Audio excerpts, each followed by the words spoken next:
पाठ 1। आत्मा। ज्ञानी लोग जीवित या मृत व्यक्ति के लिए शोक नहीं करते, क्योंकि आत्मा अमर होती है। हम हमेशा से मौजूद हैं और हमेशा रहेंगे। जैसे शरीर बचपन से बूढ़े होने तक बदलता है, वैसे ही आत्मा मरने के बाद नया शरीर धारण करती है। ज्ञानी लोग इन परिवर्तनों से भ्रमित नहीं होते। हमारे सुख और दुख के अनुभव थोड़े समय के होते हैं और हमें इन्हें धैर्य से सहन करना चाहिए। असली समझदारी यही है कि सुख और दुख से प्रभावित ना होना और नश्वर चीज़ों से ज़्यादा अनंत चीज़ों को महत्व देना। समझदार लोग अस्थायी और शाश्वत के बीच का फ़र्क समझते हैं। उन्होंने सच्चा ज्ञान प्राप्त कर लिया है। आत्मा पूरे ब्रह्मांड में फैली है और बाहरी चीज़ों से अप्रभावित रहती है। शरीर नश्वर है, लेकिन उसमें रहने वाली आत्मा अमर और असीमित है। यह समझना कि कोई ना तो नायक है और ना ही खलनायक, यह ज्ञान से आता है। आत्मा का ना कोई जन्म होता है और ना ही यह खत्म होती है। यह स्थिर रहती है, चाहे शरीर मर जाए। जैसे हम पुराने कपड़े बदलते हैं, वैसे ही आत्मा पुराने शरीर को छोड़कर नया शरीर धारण कर लेती है। आत्मा को ना हथियारों से चोट लग सकती है, ना आग से जलाया जा सकता है, ना पानी से गीला किया जा सकता है और ना हवा से उड़ाया जा सकता है। आत्मा अनंत और अपरिवर्तनीय है। यह दिखाई नहीं देती, लेकिन हमेशा रहती है। इसे समझकर किसी को भी जीवन और मृत्यु पर शोक नहीं करना चाहिए, क्योंकि यह स्वाभाविक है। आत्मा को शाश्वत और अजय मानकर दुखों को छोड़ देना चाहिए। बहुत कम लोग आत्मा की महानता को समझ पाते हैं, जबकि ज़्यादातर लोग इसके असली रूप को समझ नहीं पाते। पाठ 2। साधक। जो लोग खुद को सब में और सबको खुद में देखते हैं, वे सच्चे ज्ञानी हैं। उनके दिल से भगवान ने सभी स्वार्थी इच्छाओं और दुख भरी लालसाओं को हटा दिया है। वे ना तो दुख से परेशान होते हैं और ना ही सुख की तलाश में रहते हैं। वे इच्छा, डर और गुस्से से मुक्त हो गए हैं। स्वार्थी इच्छाओं से आज़ाद होकर वे ना तो अच्छी किस्मत से खुश होते हैं और ना ही बुरी किस्मत से दुखी। जैसे कछुआ अपने अंगों को अंदर खींच लेता है, वैसे ही ज्ञानी लोग अपनी इंद्रियों को जब चाहे काबू कर सकते हैं। साधक भले ही इंद्रियों से होने वाले सुखों से दूर रहें, फिर भी वे उन सुखों के प्रति खिंचाव महसूस कर सकते हैं।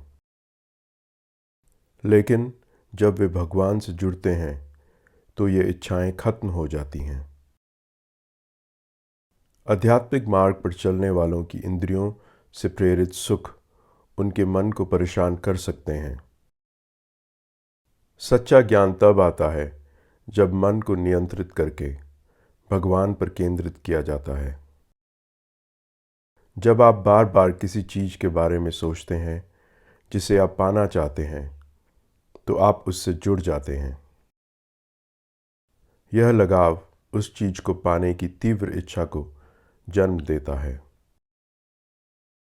जब वह इच्छा पूरी नहीं होती, तो दुख होता है। दुख गुस्से में बदल जाता है और गुस्सा हिंसा को जन्म देता है, जिससे समझ पर धुंध छा जाती है। जब समझ साफ नहीं होती, तो आप सही निर्णय नहीं ले सकते और यह आपके जीवन को बर्बाद कर सकता है।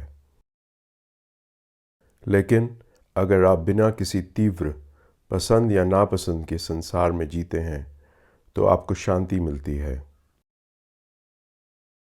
इस शांति में सभी दुख समाप्त हो जाते हैं और आप अपने असली स्व के ज्ञान में जीते हैं। एक भटका हुआ मन ना तो गहराई से सोच सकता है और ना ही शांत हो सकता है। बिना शांति के सच्चा आनंद नहीं मिल सकता। अगर आप अपनी इंद्रियों को नियंत्रित नहीं करेंगे तो वे आपको दूर ले जाएंगी, जैसे बिना लंगर की नाव को तूफान गहरे समुद्र में ले जाता है। अपनी सारी शक्तियों का उपयोग करके अपनी इंद्रियों को लगाव और विरोध से मुक्त करें और अपने सच्चे स्व के ज्ञान में जीवन जिएं। जब अन्य लोग अज्ञान में होते हैं तब ज्ञानी व्यक्ति जागरूक रहता है। जिसे अधिकांश लोग दिन का समय समझते हैं वह ज्ञानी के लिए अज्ञान का समय होता है। नदियाँ समुद्र में मिलती हैं लेकिन समुद्र कभी भरता नहीं है। उसी तरह इंद्रियां ज्ञानी व्यक्ति के पास आती हैं लेकिन उसकी आंतरिक शांति को नहीं हिला पाती। जो लोग मैं और मेरे के अहंकार को छोड़कर सार्वभौमिक प्रेम से एक हो जाते हैं वे सच में आज़ाद होते हैं।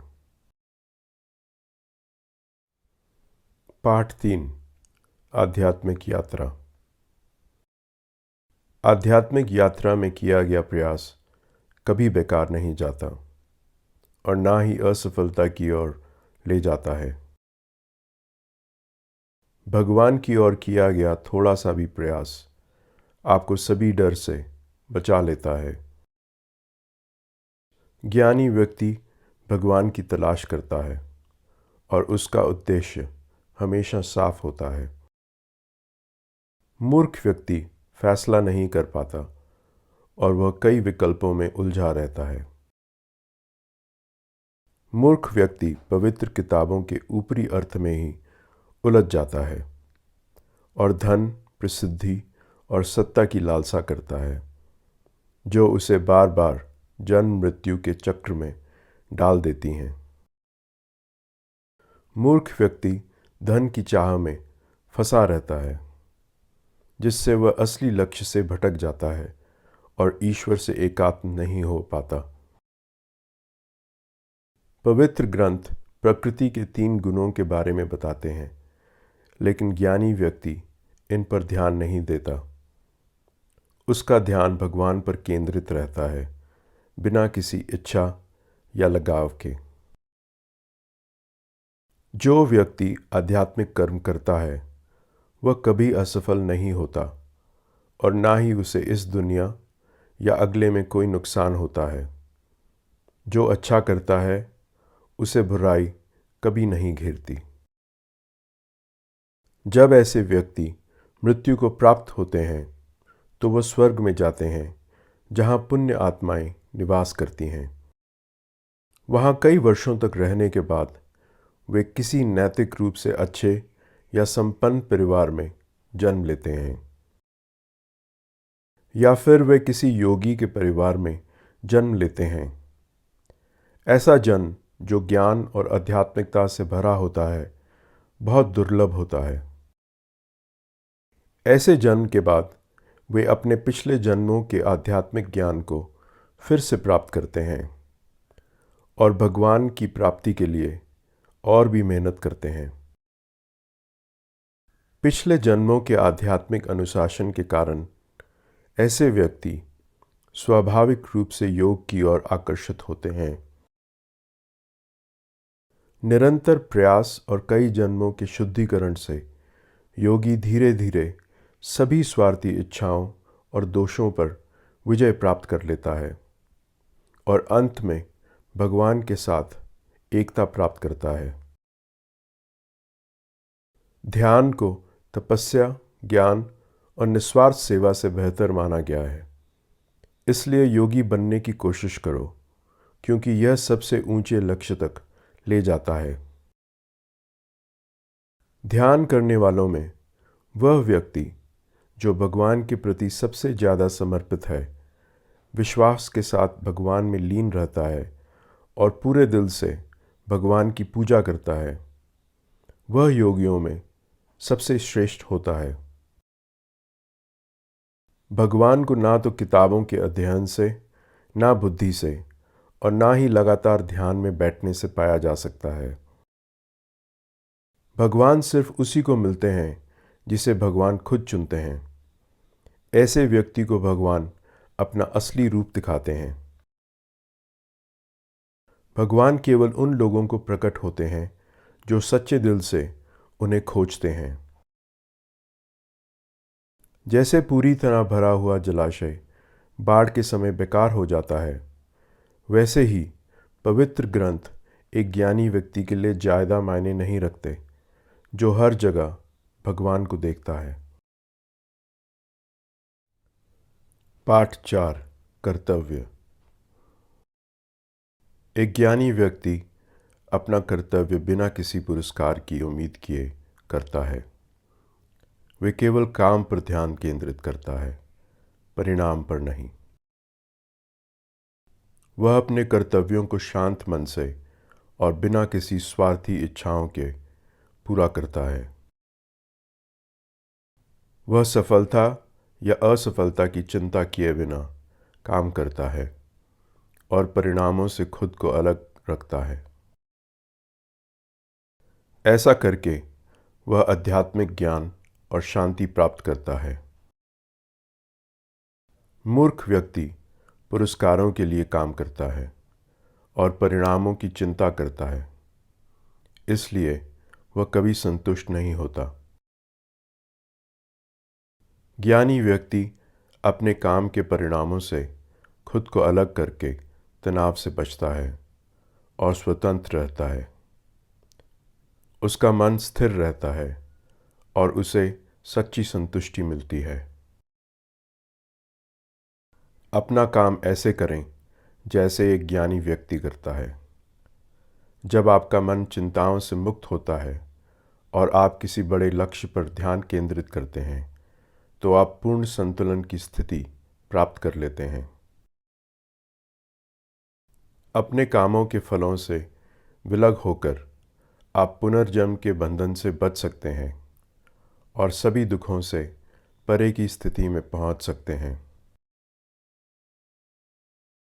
यह स्थिति आपको गहरी शांति देगी और आपको उच्च चेतना से जोड़ेगी।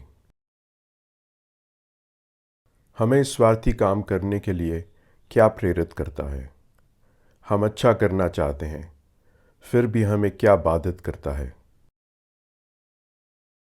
यह स्वार्थी इच्छाएं और क्रोध हैं जो हमारी भावनाओं से उत्पन्न होते हैं और हमें मुश्किलों में डाल देते हैं। जैसे धुआं आग को ढक देता है, वैसे ही स्वार्थी इच्छाएं ज्ञान को ढक देती हैं। यह स्वार्थी इच्छा मूर्ख का सबसे बड़ा शत्रु है। स्वार्थी इच्छाएं हमारी इंद्रियों, मन और बुद्धि को भ्रमित कर देती हैं, जिससे हमारी समझ साफ नहीं रहती। अपनी पूरी शक्ति से संघर्ष करो, अपनी इंद्रियों को काबू में रखो और स्वार्थी इच्छाओं पर विजय प्राप्त करो। अपने आत्म को अपने विचारों का स्वामी बनने दो। अपनी इच्छा शक्ति का उपयोग करके स्वार्थी इच्छाओं पर काबू पाओ। यह संसार स्वार्थी कार्यों में फंसा हुआ है। बिना स्वार्थ के कार्य करो। जब इस संसार की रचना हुई तो भगवान ने निस्वार्थ सेवा का मार्ग दिखाया और कहा, दूसरों की सेवा करके तुम सच्चा सुख पाओगे। दूसरों की निस्वार्थ सेवा करके भगवान का सम्मान करो और बदले में भगवान तुम्हारी मदद करेंगे। जो लोग दूसरों की सेवा करते हैं वे पापों से मुक्त हो जाते हैं। जो लोग स्वार्थी रूप से कार्य करते हैं वह खुद के लिए परेशानियां खड़ी करते हैं। सभी जीवित प्राणियों को भोजन की आवश्यकता होती है और भोजन वर्षा से आता है जो निस्वार्थ कार्यों से प्राप्त होता है। जीवन निस्वार्थ सेवा पर आधारित है। दूसरों की मदद करो ताकि वे अपने जीवन के सर्वोच्च लक्ष्य तक पहुंच सकें। पाठ 5 नेता। जो लोग अपने अंदर से खुशी पाते हैं वे सच्ची संतुष्टि महसूस करते हैं जो बाहरी चीज़ों पर निर्भर नहीं करती। ऐसे लोग खुशी पाने के लिए किसी खास काम पर निर्भर नहीं होते और ना ही वे बाहरी परिस्थितियों या लोगों से प्रभावित होते हैं। वे आत्मनिर्भर होते हैं और अपनी खुशी के लिए किसी और पर निर्भर नहीं रहते। हमेशा दुनिया के भले के लिए काम करो बिना किसी व्यक्तिगत लाभ की इच्छा किए। अपने कर्तव्यों को निस्वार्थ रूप से पूरा करके आप जीवन के सबसे ऊंचे उद्देश्य को प्राप्त करते हैं। राजा जनक जैसे नेताओं का अनुसरण करो जिन्होंने अपने कर्तव्यों को न केवल अपने लिए बल्कि दुनिया के लाभ के लिए भी पूरी निष्ठा से निभाया। अपने कामों से दूसरों की मदद करके आप अपने आसपास के लोगों को सही दिशा और प्रेरणा देते हैं। महान नेता ऐसे आदर्श स्थापित करते हैं जिनका अन्य लोग अनुसरण करते हैं। अगर ऐसा नेता अपने कर्तव्यों को निभाना छोड़ दे तो इससे ऐसा उदाहरण बनेगा जो जीवन के संतुलन को बिगाड़ सकता है और अव्यवस्था पैदा कर सकता है। जहां अज्ञानी लोग अपने लाभ के लिए स्वार्थी तरीके से काम करते हैं वहां ज्ञानी लोग बिना किसी इनाम की इच्छा के दूसरों की भलाई के लिए काम करते हैं। वे उदाहरण के तौर पर नेतृत्व करते हैं, अपने कर्तव्यों को दया और करुणा के साथ निभाते हैं और दूसरों को अच्छे काम करने के लिए प्रेरित करते हैं।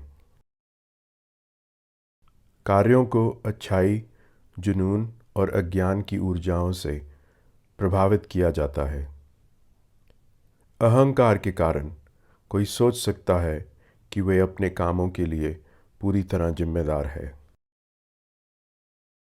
लेकिन एक प्रबुद्ध व्यक्ति समझता है कि कार्य केवल भौतिक गुणों के बीच की क्रियाएं हैं, व्यक्तिगत कर्म नहीं। वे इंद्रियों की इच्छाओं या व्यक्तिगत लाभ से प्रेरित नहीं होता। जो लोग काम की असली प्रकृति को नहीं समझते वे उसके परिणामों से जुड़े रहते हैं। ज्ञानी लोगों को ऐसे लोगों का मार्गदर्शन करना चाहिए बिना उनकी समझ को नुकसान पहुंचाए, क्योंकि वे अज्ञान में होते हैं।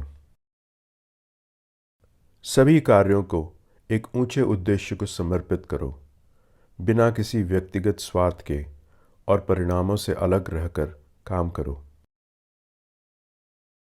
अपने विचारों को उच्च आत्मा पर केंद्रित करो, लगाव से मुक्त रहो और अपने कर्तव्यों को निभाओ। इन शिक्षाओं का विश्वास और बिना संदेह के पालन करो ताकि तुम कर्म के बंधन से मुक्त हो सको। जो लोग अविश्वास के कारण इन शिक्षाओं को नहीं मानते वे भ्रमित होते हैं और अपनी असफलताओं के लिए खुद जिम्मेदार होते हैं। यहाँ तक कि ज्ञानी लोग भी अपनी स्वाभाविक प्रकृति के अनुसार काम करते हैं, जो भौतिक प्रकृति की 3 ऊर्जाओं से प्रभावित होती है। स्वाभाविक प्रवृत्तियों को दबाना कारगर नहीं है, इसके बजाय उन्हें समझना और सही ढंग से प्रबंधित करना महत्वपूर्ण है। आपकी इंद्रियां स्वाभाविक रूप से सुख की तलाश करती हैं और दुख से बचती हैं, लेकिन इन प्रवृत्तियों से शासित ना होना जरूरी है। इसके बजाय आत्म साक्षात्कार पर ध्यान दो जो इन भावनाओं से परे है। अपने खुद के कर्तव्यों को अधूरा निभाना बेहतर है, बजाय इसके कि आप किसी और के कर्तव्यों को पूरी तरह निभाओ। अपनी राह पर चलना, भले ही उसमें कठिनाइयाँ हों, ज़्यादा सुरक्षित और संतोषजनक है, बजाय इसके कि आप उस राह पर सफल हों जो वास्तव में आपकी नहीं है, क्योंकि यह डर और अस्थिरता की ओर ले जा सकता है। पाठ 6। भगवान। तुम और मैंने कई जन्म लिए हैं, हम उन सभी को भूल गए हैं, लेकिन प्रभु उन सभी को याद रखते हैं। प्रभु अनंत हैं। प्रभु अपनी रहस्यमयी शक्ति से हर युग में अवतरित होते हैं। जब भी धर्म की हानि होती है और अधर्म बढ़ता है, प्रभु पृथ्वी पर स्वयं को प्रकट करते हैं ताकि ब्रह्मांड का संतुलन पुनः स्थापित कर सकें। हर युग में प्रभु एक रूप धारण करते हैं ताकि सज्जनों की रक्षा हो सके, दुष्टों का विनाश हो और ब्रह्मांडीय क्रम बनाया रखा जा सके। जो कोई भी प्रभु की इन दिव्य लीलाओं को सच में समझता है, वह पुनर्जन्म के चक्र से मुक्त हो जाता है और प्रभु में लीन हो जाता है। मोह, भय और क्रोध से मुक्त होकर और आध्यात्मिक ज्ञान से शुद्ध होकर कई लोग प्रभु के साथ एकत्व प्राप्त कर चुके हैं। लोग अलग अलग तरीकों से प्रभु की ओर आते हैं। प्रभु उन्हें उसी रूप में स्वीकार करते हैं। सभी रास्ते प्रभु की ओर ही जाते हैं। जो लोग सांसारिक सफलता की तलाश करते हैं, वे सांसारिक नेताओं की पूजा करते हैं और सांसारिक पुरस्कारों के लिए प्रार्थना करते हैं और अपनी मेहनत से जल्द ही सफलता पाते हैं। प्रभु ने ब्रह्मांडीय क्रम की रचना की है। समाज को उन्होंने गुणों और कर्मों के आधार पर विभाजित किया है। हालांकि वह इस व्यवस्था के निर्माता हैं, वह स्वयं इससे प्रभावित नहीं होते और अपरिवर्तनीय रहते हैं। कर्म प्रभु को बांध नहीं सकते, ना ही वे उनके परिणामों से जुड़े होते हैं। जो व्यक्ति इस सत्य को समझता है, वह भी अपने कर्मों के परिणामों से अनासक्त रहता है। इस सत्य को जानकर प्राचीन साधक भी बिना आसक्ति के कर्म में संलग्न होते थे। उनका अनुसरण करो और कर्म करते हुए मुक्ति का मार्ग खोजो। सही कर्म क्या है और निष्क्रियता क्या है, इसे समझना बुद्धिमान ऋषियों के लिए भी रहस्यमय रहा है। यह जानना जरूरी है कि कौन सा कर्म सही है, कौन से कर्मों से बचना चाहिए और निष्क्रियता क्या है, क्योंकि कर्म का असली स्वरूप जटिल और गहरा है। जो लोग कर्म में निष्क्रियता और निष्क्रियता में कर्म देख पाते हैं, वे सच्चे ज्ञान से संपन्न होते हैं। ऐसे व्यक्ति पूरी जागरूकता के साथ कार्य करते हैं और उच्च चेतना की अवस्था में रहते हैं। एक ज्ञानी व्यक्ति व्यक्तिगत लाभ की इच्छा से मुक्त होकर कर्म करता है और उसके कर्म ज्ञान से शुद्ध होते हैं, जिससे वह स्वार्थी उद्देश्यों और परिणामों की चिंता से मुक्त हो जाता है। सच्चा ज्ञानी संतुष्ट और आत्मनिर्भर होता है। वह बाहरी सहारे पर निर्भर नहीं रहता और अपने कार्यों के परिणामों से अप्रभावित रहकर एक उच्च उद्देश्य के लिए काम करता है। सभी अपेक्षाओं और स्वामित्व से मुक्त होकर और मन व शरीर पर पूर्ण नियंत्रण के साथ व्यक्ति कर्म करते हुए भी पाप में नहीं फंसता।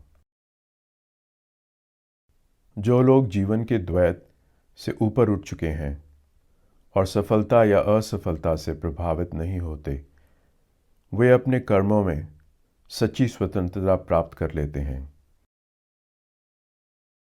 जो व्यक्ति अहंकार से मुक्त होते हैं और सभी जीवन की एकता को समझते हैं, वे सेवा की भावना से अपने कर्तव्यों का पालन करते हैं। उनके कर्म जो भौतिक परिणामों से जुड़े नहीं होते, साधारण परिणामों को पार कर जाते हैं और आध्यात्मिक मुक्ति में लीन हो जाते हैं। बलिदान का हर पहलू दिव्य है। कर्म, अर्पण और उद्देश्य सभी आत्मा के ही प्रकट रूप हैं। जो व्यक्ति इस एकता को सभी कर्मों में पहचानता है, वह दिव्य आत्मा को जान लेता है। पाठ 7। योगी। कुछ साधक भक्ति योग का मार्ग चुनते हैं। वे प्रभु की पूजा करते हैं और उनके साथ एक दिव्य संबंध की तलाश में रहते हैं। यह भक्ति योग का मार्ग है। कुछ लोग निस्वार्थ सेवा के मार्ग का पालन करते हैं और अपने सभी कार्यों को प्रभु को समर्पित कर देते हैं। उनके रोज़मर्रा के अनुभव भी प्रभु को अर्पण हो जाते हैं। यह कर्म योग का मार्ग है। कुछ साधक ध्यान के मार्ग को चुनते हैं। वे आत्म संयम का अभ्यास करते हैं और सभी इंद्रियों से उत्पन्न सुखों का त्याग करते हैं। वे कठिन तपस्या और कठोर अनुशासन का पालन करते हैं। यह ध्यान योग का मार्ग है। कुछ साधक पवित्र ग्रंथों का अध्ययन करते हैं और आध्यात्मिक ज्ञान की खोज में रहते हैं ताकि अपनी आत्मा के साथ संबंध को गहरा कर सकें। यह ज्ञान योग का मार्ग है। कुछ लोग अपनी भौतिक संपत्ति को प्रभु की सेवा में अर्पित करते हैं और इस प्रकार प्रभु से जुड़ने का प्रयास करते हैं। यह राजयोग का मार्ग है। विभिन्न साधनाओं के माध्यम से आत्मनियंत्रण प्राप्त करके सभी साधक सच्ची सेवा को समझते हैं और अपनी अशुद्धियों को दूर करते हैं। सच्ची संतुष्टि सेवा से मिलती है, जिससे व्यक्ति अपनी आत्मा का बोध करता है। जो लोग सेवा में संलग्न नहीं होते, उन्हें ना इस संसार में और ना ही परलोक में कोई शांति मिलती है। सभी त्याग के कार्य व्यक्ति के कर्तव्यों और कर्मों से उत्पन्न होते हैं। इसे समझकर व्यक्ति सांसारिक आसक्तियों से मुक्त होता है और मुक्ति की ओर बढ़ता है। ज्ञान का अर्पण भौतिक अर्पणों से श्रेष्ठ है। ज्ञान सबसे बड़ा त्याग है, जो भौतिक चीज़ों से परे जाकर व्यक्ति को आध्यात्मिकता की ओर ले जाता है। किसी ऐसे व्यक्ति की खोज करें जिसने जीवन के उद्देश्य को प्राप्त कर लिया हो। श्रद्धा और समर्पण के साथ उनसे सीखें और वे आपको ज्ञान में मार्गदर्शन देंगे। एक बार जब आप इस ज्ञान को प्राप्त कर लेते हैं तो आप भ्रम में नहीं पड़ेंगे। आप सभी जीवन की एकता को देखेंगे, खुद को सभी प्राणियों में और सभी प्राणियों को परमात्मा में देखेंगे। चाहे आप कितने ही बड़े पापी क्यों ना हो, आप आध्यात्मिक ज्ञान के माध्यम से अपने सभी पापों को पार कर सकते हैं। जैसे आग लकड़ी को राख में बदल देती है, वैसे ही ज्ञान की आग सभी स्वार्थी कर्मों के बंधनों को जला देती है और आपके कर्मों को शुद्ध करती है। आध्यात्मिक ज्ञान से बढ़कर कुछ भी शुद्ध नहीं है। यह सभी योग साधनाओं का अंतिम लक्ष्य है, जो व्यक्ति को उसकी आत्मा से जोड़ता है। जो लोग आध्यात्मिक ज्ञान को प्राथमिकता देते हैं और अपनी इंद्रियों को नियंत्रित करते हैं, वे इस ज्ञान को शीघ्र प्राप्त करते हैं और शांति का अनुभव करते हैं। अज्ञानी और अनिर्णायक लोग अपना जीवन व्यर्थ में बिता देते हैं। वे ना इस संसार में ना ही परलोक में कभी सुख प्राप्त कर सकते हैं। जिन्होंने अपने संदेहों को ज्ञान से दूर कर दिया है और स्वार्थी इच्छाओं से मुक्त हो गए हैं, वे स्वतंत्र रूप से कार्य करते हैं और अपने कार्यों के परिणामों से बंधे नहीं होते। अपने संदेहों को दूर करने के लिए ज्ञान की तलवार का उपयोग करें, जो अज्ञान से उत्पन्न हुए हैं। उठो और ज्ञान के प्रकाश की ओर चलो। पाठ 8 क्रिया। आत्म साक्षात्कार के दो मार्ग हैं। पहला है निस्वार्थ कर्म का मार्ग और दूसरा है त्याग का मार्ग। दोनों मार्ग परम लक्ष्य तक पहुंचाते हैं, लेकिन निस्वार्थ कर्म का मार्ग त्याग के मार्ग से बेहतर माना जाता है। जो लोग पूर्ण त्याग को प्राप्त करते हैं वे पक्षपात और पसंद नापसंद से परे होते हैं और व्यक्तिगत इच्छाओं से ऊपर उठ जाते हैं। ज्ञान और कर्म को अनुभवहीन लोग अलग मानते हैं, लेकिन ज्ञानी जानते हैं कि यह दोनों एक ही परिणाम की ओर ले जाते हैं। किसी एक में उत्कृष्टता प्राप्त करने से दोनों के लाभ प्राप्त होते हैं।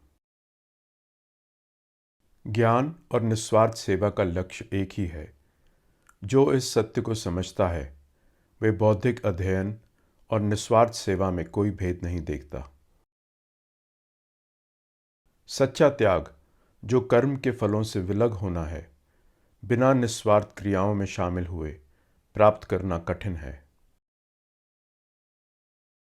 जो लोग निस्वार्थ सेवा करते हैं वे खुद को सभी में देखते हैं और अपने कार्यों से अप्रभावित रहते हैं। एक व्यक्ति जो एकीकृत चेतना में होता है वह यह समझता है, मैं केवल एक साधन हूं। वे समझते हैं कि देखना, सुनना, खाना, बोलना जैसी क्रियाएं केवल उनकी इंद्रियों का संसार के साथ संपर्क है और वे इन गतिविधियों से खुद को अलग रखते हैं। जो अपने कर्मों को उच्च उद्देश्य के लिए समर्पित करते हैं वे पाप से अछूते रहते हैं, जैसे एक कमल का पत्ता पानी में होते हुए भी सूखा रहता है। एक सच्चा साधक आसक्ति का त्याग कर देता है और अपने शरीर, मन और इंद्रियों से कार्य करता है, आत्मशुद्धि के लिए, बिना परिणामों से जुड़े हुए। मूर्ख व्यक्ति अपने कर्मों के फल की इच्छा करता है और इसलिए वह बंधनों में फंसा रहता है। जो आत्मनियंत्रण प्राप्त कर चुके हैं और आसक्ति का त्याग कर चुके हैं वे अपने भीतर ही संतुष्ट रहते हैं। वे ना खुद कार्य करने के लिए प्रेरित होते हैं और ना दूसरों को प्रेरित करते हैं। प्रभु कर्मों या उनके परिणामों का कारण नहीं बनते। यह हमारी सच्ची प्रकृति की अज्ञानता और उसके प्रति हमारी प्रतिक्रियाओं से उत्पन्न होते हैं। प्रभु मानव कर्मों में शामिल नहीं होते और ना ही उनका न्याय करते हैं। यह अज्ञानता है जो लोगों की बुद्धि को धुंधला कर देती है और भ्रम पैदा करती है। अज्ञानता आत्मज्ञान से नष्ट हो जाती है, जो सूर्य की तरह चमकता है और परम सत्य को प्रकट करता है। पाठ 9 ज्ञानी व्यक्ति। जो व्यक्ति आत्मा के ज्ञान को पूरी तरह से समझता है वह प्रभु में लीन हो जाता है। वे पुनर्जन्म से परे हो जाता है। वे कभी दोबारा जन्म नहीं लेता और अनंत शांति प्राप्त करता है। ज्ञानी व्यक्ति हर किसी और हर चीज में एक समान दिव्यता को देखते हैं। ऐसे बुद्धिमान व्यक्ति जो सभी को समान दृष्टि से देखते हैं जन्म और मृत्यु के चक्रों से परे हो जाते हैं। उन्होंने व्यक्तिगत अस्तित्व के भ्रम पर विजय प्राप्त कर ली है और आत्मा की एकता को पहचान लिया है। वे अच्छे या बुरे भाग्य से अप्रभावित रहते हैं। उनका मन आत्मज्ञान में स्थिर रहता है। इन ज्ञानी प्राणियों की खुशी भीतर से आती है, जो आध्यात्मिक साधना के माध्यम से बनी रहती है, ना कि बाहरी सुखों से। ज्ञानी लोग क्षणिक इंद्रियों के सुखों से बचते हैं, क्योंकि ये अंततः दुख का कारण बनते हैं। सांसारिक सुख जिनका आरंभ और अंत होता है, दुख लाते हैं। ज्ञानी लोग इनमें आनंद नहीं ढूंढते। जो व्यक्ति अपनी इच्छाओं और क्रोध पर नियंत्रण पा लेते हैं, वे पूर्णता प्राप्त करते हैं और खुशी से जीते हैं।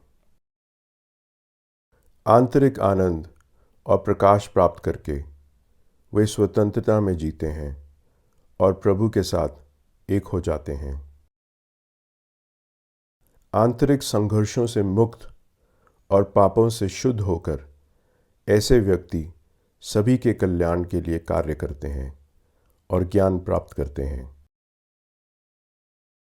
जो लोग निरंतर प्रयास के माध्यम से अपनी इच्छाओं और क्रोध को नियंत्रित करते हैं, वे आत्मा का साक्षात्कार करते हैं और प्रभु के साथ एक हो जाते हैं, अंतिम मुक्ति प्राप्त करते हैं। ध्यान और मन तथा इंद्रियों पर नियंत्रण के माध्यम से ज्ञानी व्यक्ति अपनी इच्छाओं, भय और क्रोध से मुक्त हो जाते हैं और मुक्ति प्राप्त करते हैं। प्रभु को अंतिम मित्र और सबका स्वामी मानकर वे शाश्वत शांति प्राप्त करते हैं।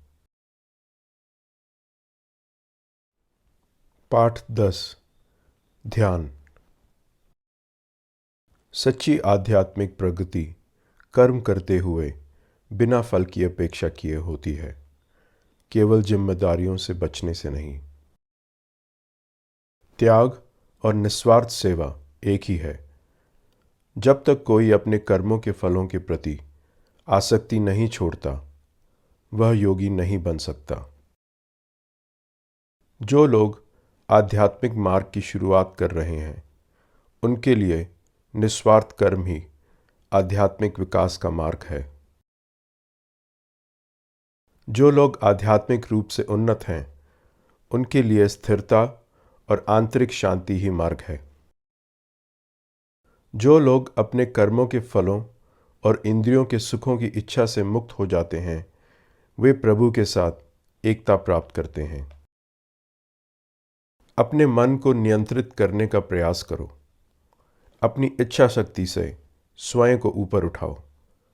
तुम्हारी इच्छा शक्ति तुम्हारा सबसे बड़ा मित्र या सबसे बड़ा शत्रु बन सकती है। जिन्होंने अपने मन को जीत लिया है, उनके लिए मन सबसे अच्छा मित्र है। जिन्होंने इसे नहीं जीता, उनके लिए मन सबसे बड़ा शत्रु है। जिन्होंने स्वयं पर विजय प्राप्त कर ली है, वे परम सत्य को देखते हैं। वे शांति में रहते हैं, चाहे गर्मी हो या सर्दी, सुख हो या दुख, वे प्रभावित नहीं होते। ज्ञानी व्यक्ति हर चीज को समान दृष्टि से देखते हैं, चाहे वह मिट्टी हो, पत्थर हो या सोना।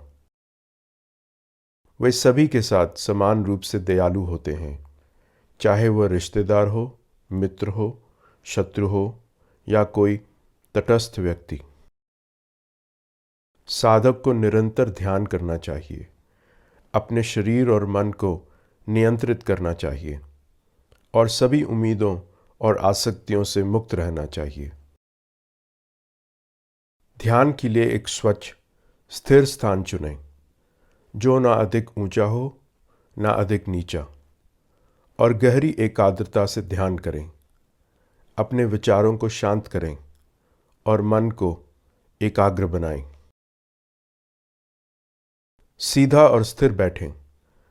अपनी आंखों को केंद्रित करें और मन को शांत करके प्रभु से गहरा संबंध महसूस करें। सभी भय से परे जाएं। निरंतर ध्यान के अभ्यास और आत्मा की खोज के माध्यम से व्यक्ति प्रभु के साथ एकता प्राप्त करता है और आनंद और शांति का अनुभव करता है।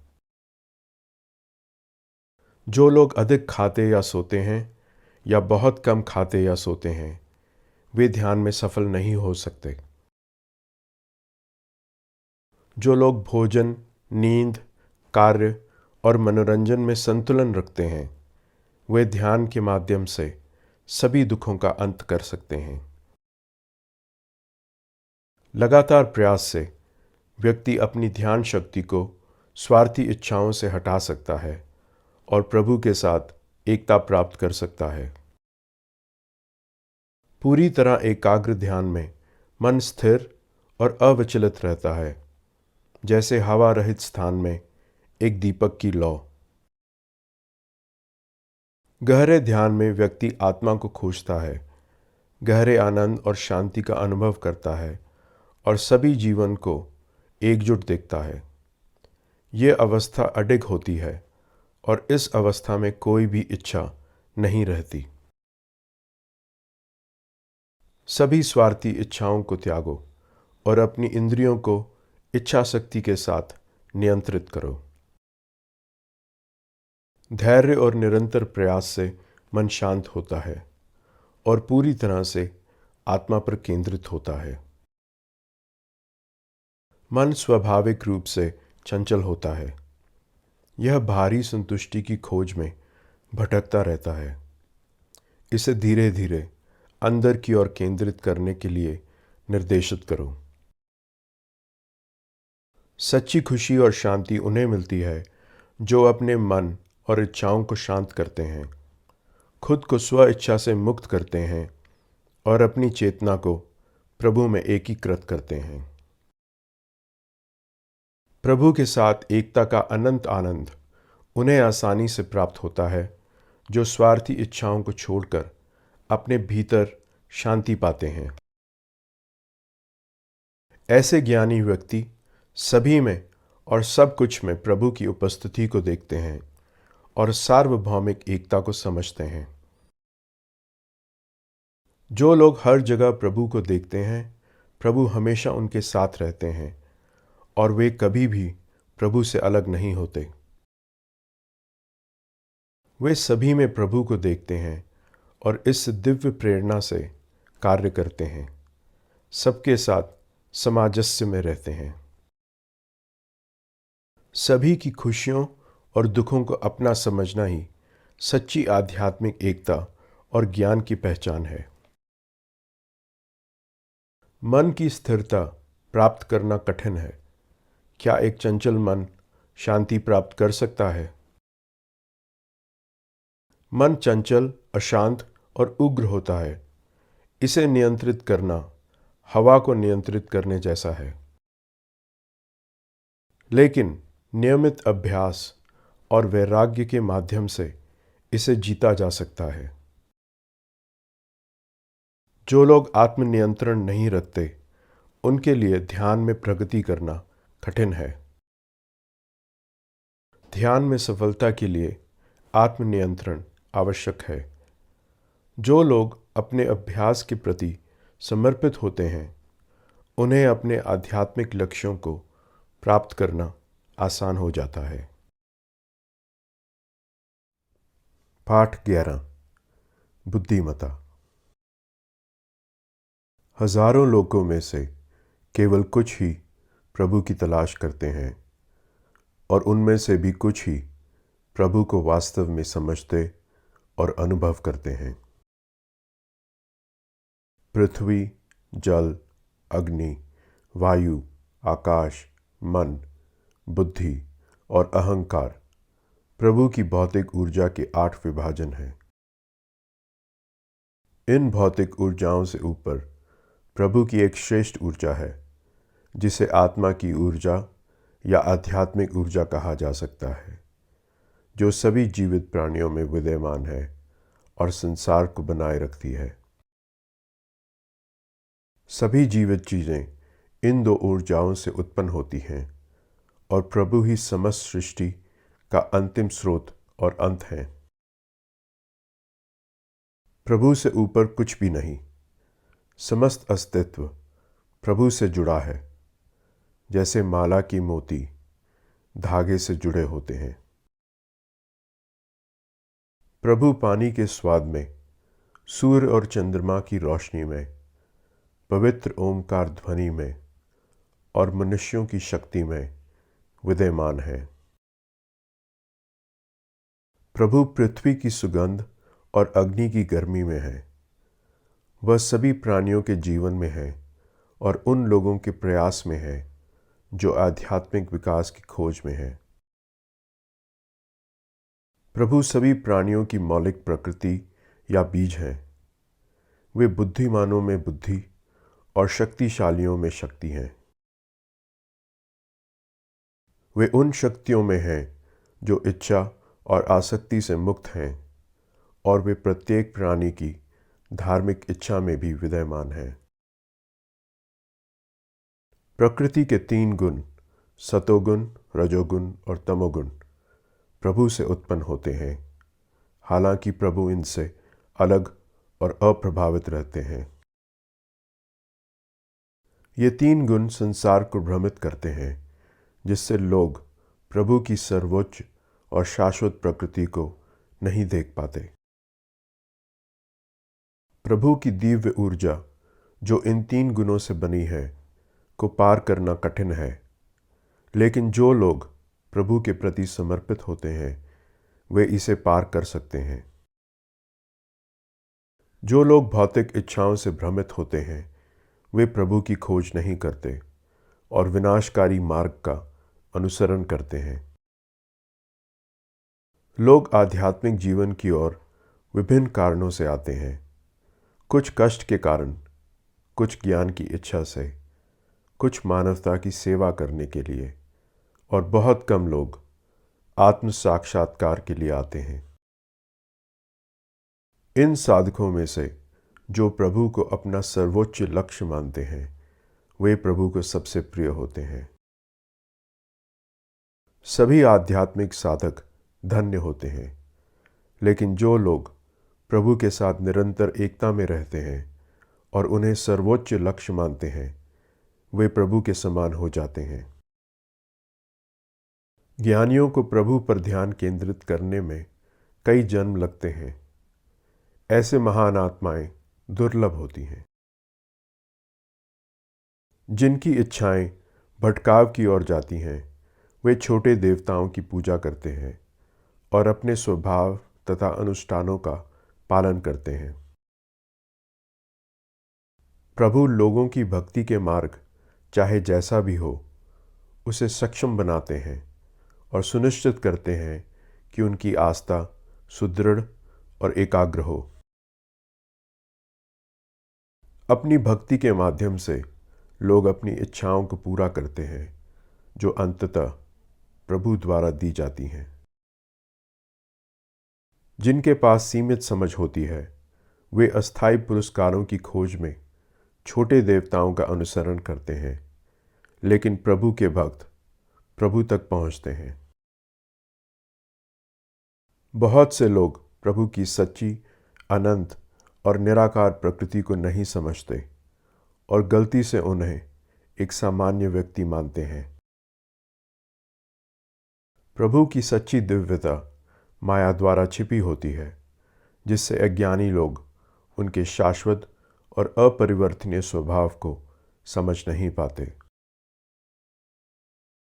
प्रभु सभी भूत, वर्तमान और भविष्य की घटनाओं और सभी प्राणियों को जानते हैं, लेकिन कोई भी उन्हें पूरी तरह से नहीं जान सकता। राग और द्वेष, पसंद और नापसंद, गर्मी और सर्दी, अच्छा और बुरा, ये जीवन के द्वैत हैं। ये द्वैत सभी प्राणियों को जन्म से ही भ्रमित करते हैं और प्रभु के समझने के मार्ग को धुंधला कर देते हैं। जो लोग इन द्वैतों को पार कर जाते हैं और धार्मिक कार्यों से शुद्ध हो जाते हैं वे स्पष्ट दृष्टि से प्रभु की आराधना करते हैं। बुद्धिमान लोग जो वृद्धावस्था और मृत्यु से मुक्ति की तलाश करते हैं प्रभु में शरण लेते हैं और भक्ति के माध्यम से जीवन के रहस्य को समझते हैं। जो लोग प्रभु को भौतिक वास्तविकता, दिव्य व्यवस्था और यज्ञों के सार के रूप में पहचानते हैं वे मृत्यु के समय भी प्रभु के प्रति जागरूक रहते हैं और सच्चा ज्ञान प्राप्त करते हैं। पाठ 12। मृत्यु। प्रभु सर्वोच्च और शाश्वत प्रकृति हैं, जो सभी प्राणियों को जीवन देते हैं और उनके हृदय में निवास करते हैं। यदि कोई मृत्यु के समय प्रभु का स्मरण करेगा तो वह निश्चित रूप से प्रभु को प्राप्त करेगा। मृत्यु के समय मन की जो अवस्था होती है वह अगले गंतव्य को निर्धारित करती है। जो उस क्षण में मन में होता है, व्यक्ति उसी अवस्था को प्राप्त करता है। इसलिए अपने कर्तव्य निभाते हुए हमेशा प्रभु का स्मरण करो। यदि आपका मन और हृदय प्रभु पर केंद्रित है तो आप निश्चित रूप से प्रभु तक पहुंचेंगे। निरंतर ध्यान और एकाग्र मन के द्वारा कोई भी आत्मा की सर्वोच्च महिमा को प्राप्त कर सकता है। उस सर्वोच्च का ध्यान करें जो सर्वज्ञानी, प्राचीन, शासक, सबसे छोटी से छोटी चीज में निवास करने वाली, सब कुछ धारण करने वाली, असीम और सूर्य की तरह चमकदार है। मृत्यु के समय इस पर ध्यान केंद्रित करने से व्यक्ति उस सर्वोच्च स्थान को प्राप्त कर सकता है। अनंत अवस्था तक पहुंचने की एक प्रक्रिया है जो केवल उन्हें उपलब्ध है जो शुद्ध, आत्मनियंत्रित, निस्वार्थ और लगाव से मुक्त हैं। मृत्यु के समय अपनी इंद्रियों को बंद करें, मन को हृदय में लगाएं और ऊर्जा को मस्तिष्क पर केंद्रित करें। पवित्र अक्षर ओम का उच्चारण करें और प्रभु का स्मरण करें, जिससे आप सर्वोच्च लक्ष्य तक पहुंच सकते हैं। जो लोग अनन्य भक्ति के साथ हमेशा प्रभु को याद करते हैं, वे आसानी से प्रभु को प्राप्त कर सकते हैं। जो महान आत्माएं प्रभु तक पहुंच चुकी हैं, वे जन्म और मृत्यु के चक्र से मुक्त हो जाती हैं और इस अस्थायी संसार में वापस नहीं आती। सभी प्राणी पुनर्जन्म के अधीन होते हैं, सिवाय उनके जो प्रभु के साथ एक हो जाते हैं और शाश्वत मुक्ति प्राप्त करते हैं। यह ब्रह्मांड निर्माण और विनाश के चक्रों से गुजरता है। ब्रह्मा का एक दिन हजारों युगों के बराबर होता है और उसी प्रकार उनकी एक रात भी। जब ब्रह्मा का दिन शुरू होता है तो सभी प्राणी अस्तित्व में आते हैं और जब उनकी रात होती है तो वे अप्रकट रूप में विलीन हो जाते हैं। ब्रह्मा के हर दिन और रात में यह सृष्टि और विलयन का चक्र दोहराया जाता है। इस चक्रीय अस्तित्व से परे एक शाश्वत अप्रकट वास्तविकता है जो अछूती रहती है और जो अंतिम निवास स्थान है। जिन्होंने दिव्य का सच्चा ज्ञान प्राप्त कर लिया है, वे इस सर्वोच्च अपरिवर्तनीय अवस्था में निवास करते हैं और फिर कभी इस अस्थायी संसार में वापस नहीं आते। यह सर्वोच्च वास्तविकता जो सभी प्राणियों का सच्चा आत्म है, अनन्य प्रेम और भक्ति के माध्यम से प्राप्त की जा सकती है। मृत्यु के समय आत्मा दो अलग अलग मार्गों का अनुसरण कर सकती है। एक पुनर्जन्म की ओर ले जाता है और दूसरा मुक्ति की ओर। उत्तरी मार्ग जो प्रकाश और शुभ समयों से जुड़ा है, मुक्ति की ओर ले जाता है। दक्षिण मार्ग जो अंधकार और अशुभ समयों से जुड़ा है, पुनर्जन्म की ओर ले जाता है। ये दोनों मार्ग अनंत हैं। कुछ को मुक्ति की ओर ले जाते हैं और दूसरों को पुनर्जन्म की ओर। इन मार्गों को समझो, भ्रमित ना हो और अपनी भक्ति में दृढ़ रहो। प्रभु की भक्ति सभी अन्य आध्यात्मिक साधनों से श्रेष्ठ है और सीधा सर्वोच्च दिव्य अवस्था तक ले जाती है। भक्ति अन्य आध्यात्मिक गतिविधियों जैसे शास्त्रों का अध्ययन, यज्ञ, तपस्या और दान से ऊपर है। भक्ति सीधा प्रभु के सर्वोच्च निवास स्थान की ओर ले जाती है। पाठ 13 रहस्य। जो सच्ची भक्ति करते हैं, प्रभु उन्हें सबसे गहरे रहस्यों को प्रकट करते हैं, उन्हें आध्यात्मिक ज्ञान और बुद्धि प्रदान करते हैं। लेकिन जिनमें विश्वास की कमी होती है, वे प्रभु तक नहीं पहुंच पाते। वे जीवन और मृत्यु के चक्र में फंसे रहते हैं। प्रभु हर जगह अदृश्य रूप में मौजूद हैं। सभी प्राणी प्रभु के भीतर निवास करते हैं, लेकिन प्रभु उनसे बंधे नहीं होते। प्रभु एक रहस्य हैं, हालांकि वे सभी प्राणियों के स्रोत हैं और उन्हें पोषित करते हैं। उन्हें उसमें समाहित नहीं किया जा सकता।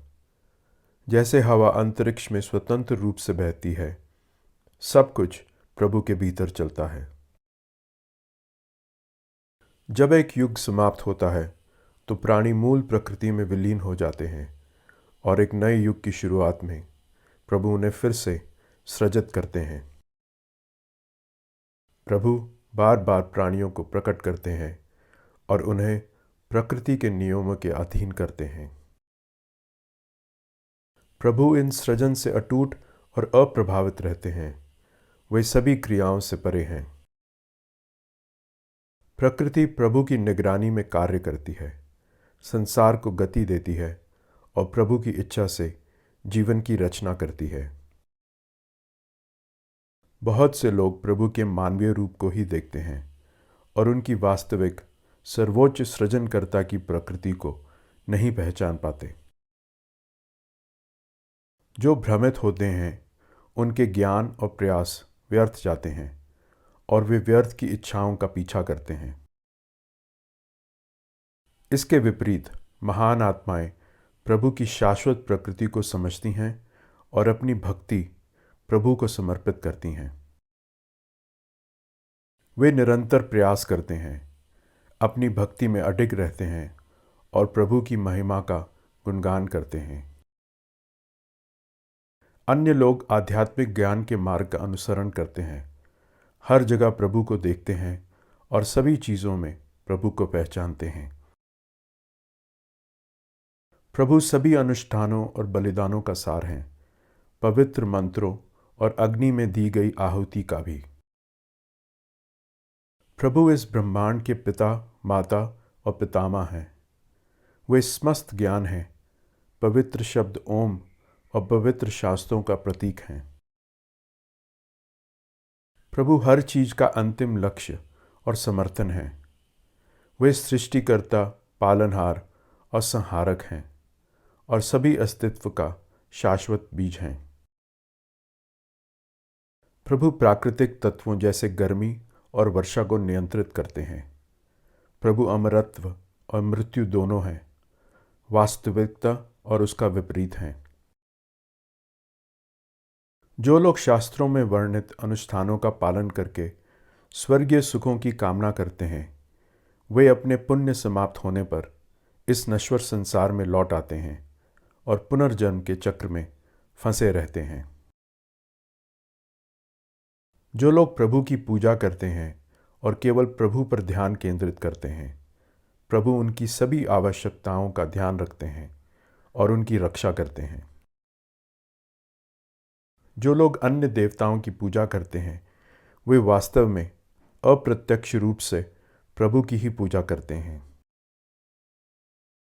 प्रभु सभी बलिदानों के एकमात्र प्राप्तकर्ता हैं। जो लोग प्रभु की सच्ची प्रकृति को नहीं समझते, उन्हें पुनर्जन्म का सामना करना पड़ता है। जो लोग विभिन्न देवताओं के भक्त होते हैं, वे उन देवताओं की लोकों तक पहुंचते हैं, लेकिन प्रभु के भक्त सीधे प्रभु तक पहुंचते हैं। प्रभु भक्ति से की गई किसी भी भेंट को खुशी खुशी स्वीकार करते हैं, चाहे वह पत्ता हो, फूल हो, फल हो या पानी हो। अपने सभी कर्म प्रभु को समर्पित करो, अपने भोजन, यज्ञ, दान और यहाँ तक कि अपने दुखों को भी। अपने जीवन को प्रभु को समर्पित करके आप कर्मों के बंधनों और उनके परिणामों से मुक्त हो जाएंगे और आपको पूर्ण स्वतंत्रता प्राप्त होगी। प्रभु सभी प्राणियों को समान रूप से देखते हैं। जो लोग प्रभु की पूरे दिल से पूजा करते हैं वे प्रभु में निवास करते हैं और प्रभु उनमें निवास करते हैं। यहाँ तक कि जो लोग पापी होते हैं वे भी प्रभु को समर्पित होकर जल्दी से धर्मी बन सकते हैं और शांति प्राप्त कर सकते हैं। प्रभु के भक्त कभी त्यागे नहीं जाते। जो कोई भी प्रभु की शरण में आता है, चाहे उसकी सामाजिक स्थिति या पृष्ठभूमि कुछ भी हो, वह सर्वोच्च अवस्था तक पहुंच जाएगा। इसलिए राजा और ज्ञानी लोग भक्ति के साथ प्रभु की खोज करते हैं। इस अस्थाई संसार को समझो और स्वयं को प्रभु को समर्पित करो। अपने मन और हृदय को प्रभु पर केंद्रित करो। निरंतर प्रभु की सेवा और आराधना करो। भक्ति के माध्यम से तुम प्रभु के साथ एक हो जाओगे। पाठ 14 प्रभु भाग 1। ध्यान से सुनो, क्योंकि मैं तुम्हारे कल्याण के लिए अपनी सर्वोच्च शिक्षाएं साझा कर रहा हूं, केवल तुम्हारे लाभ के लिए। ना तो देवता और ना ही ऋषि मेरे वास्तविक स्रोत को जानते हैं, क्योंकि मैं देवताओं और ऋषियों सहित सबका स्रोत हूं। जो कोई भी वास्तव में समझता है कि मैं सभी चीज़ों का शाश्वत शासक हूं, बिना शुरुआत या अंत के, वह सत्य को देखेगा और गलत कामों से मुक्त हो जाएगा। जीवित प्राणियों में जो गुण होते हैं, जैसे ज्ञान, समझ, क्षमा, सत्य, आत्मनियंत्रण, शांति, ये सभी मुझसे आते हैं।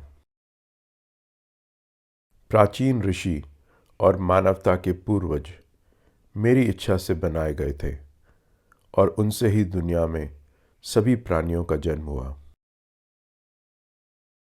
जो मेरी शक्ति की विशालता और मेरे प्रकट होने की गहराई को समझते हैं, वे निस्संदेह मुझसे एक हो जाते हैं। मैं वह परम स्रोत हूँ जिससे सभी जीवित चीज़ें उत्पन्न होती हैं। ज्ञानी लोग इसे समझते हैं और पूरे मन से मेरी पूजा करते हैं। मेरे सच्चे भक्त मेरे बारे में लगातार सोचते हैं और मेरे बारे में बात करने और एक दूसरे को मेरी प्रकृति सिखाने में बहुत आनंद और संतोष पाते हैं। मैं उन्हें दिव्य ज्ञान प्रदान करता हूँ, जो मुझसे प्रेम और भक्ति में अडिग होते हैं, जिससे वो मुझे प्राप्त कर सकें। मैं करुणा से उनके भीतर ज्ञान का प्रकाश डालता हूँ, अज्ञानता के अंधकार को दूर करता हूँ।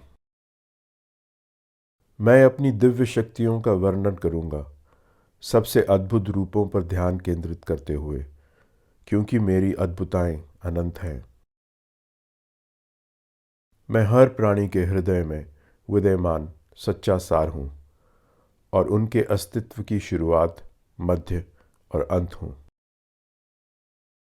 आदित्यों की दुनिया में मैं विष्णु हूँ।